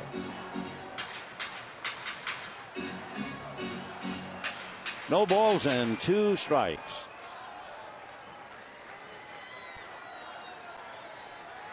Allen trying to put him away.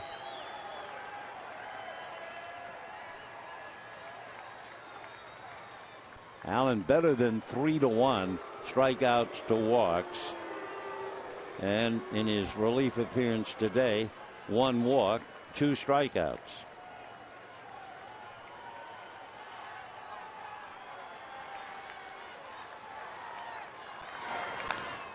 Foul back. Ethier flied to center in the first inning, struck out in the 4th, single to center against Trevor Bauer to drive in 2 and give the Dodgers a lead. In the 7th inning, he walked.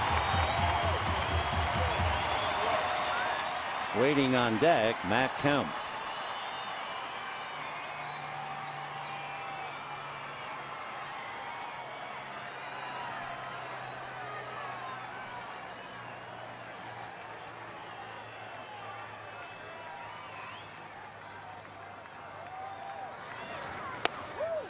One ball and 2 strikes.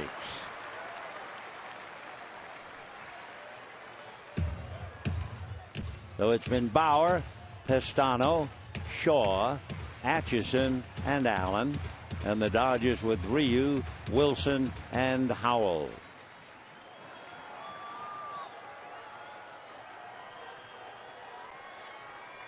One ball, 2 strikes. Breaking ball, check swing, no swing, says Adrian Johnson. So 2 balls, 2 strikes, 2 out. Andre Ethier, 4 home runs, 33 runs batted in, keeping that bat back. And the count runs 2-2. 2 out, 9th inning. Ramirez at first.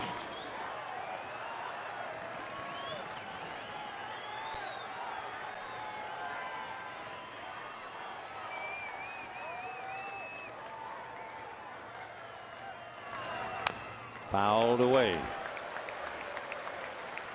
You can't imagine Hanley Ramirez running very well, not after reading about all of his physical problems, but as we mentioned, unless you have a pitcher running, there's nobody else except the backup catcher Drew Butera, and Ellis, remember, is out of the game because Ramirez batted for him.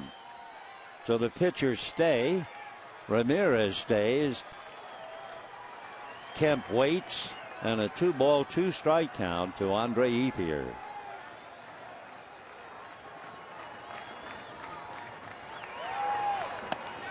Ball 3. All right, now you're going to have to run Ramirez. That was the whole point, waiting on the count. So Francona watching Cody struggle a little bit. He's got 2 out.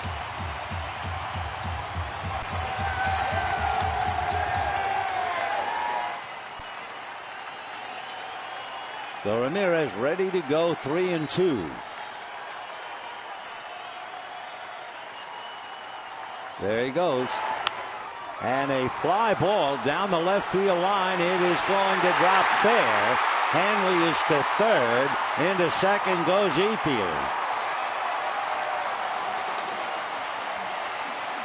So a fly ball double just inside the left field line. And the hungriest hitter in the Dodger lineup is coming up, and that would be Matt Kemp. It's not that Kemp has been 0 for 3 and 0 for 4, whatever. It's not that he has been striking out. It's the fact he has not been able to get a run batted in. And now he is given the opportunity of not only driving in a tying run. If they pitch to him, he has a chance to win the ball game. And if they put him on, then the Dodgers have the left-hand batter, Adrian Gonzalez. So Kemp came up with a runner on in the first inning and hit into a force play. Flied to right, came up with 2 on in the 5th inning and grounded to third. Came up with 2 on in the 7th inning and flied to center. And if you go back through the series, with the bases loaded in the second inning last night. He struck out. So instead of going through it all, you get the point that the hungriest Dodger hitter is Matt Kemp. Meanwhile, Cody Allen is making a lot of pitches. His first pitch to Matt Kemp will be the 32nd pitch of the inning. So this one is really up for grabs. Tying run at 90 feet away. Winning run at second with 2 out. And Kemp, a high strike, 0-1. Matt 0 for 4 with a big chance to tie or win the game.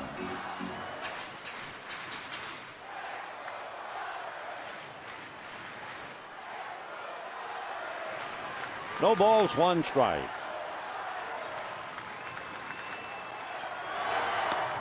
Almost hit him. 1-1 the count.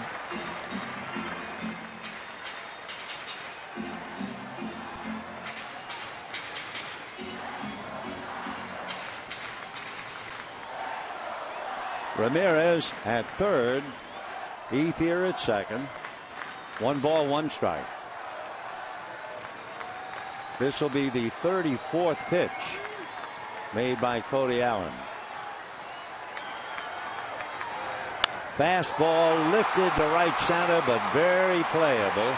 Over there is Brantley on the track and makes the catch. So for Matt Kemp, a long fly ball to right center, but that's it.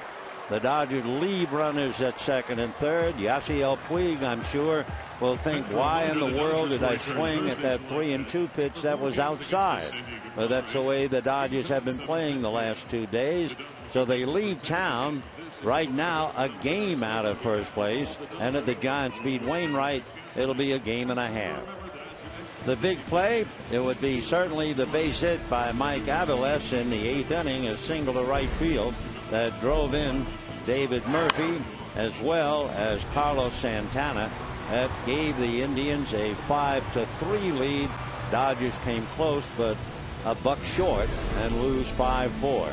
So the next telecast will come from Colorado on Thursday. That will be tomorrow at 5:10. Till then, we wish you all a very pleasant good afternoon.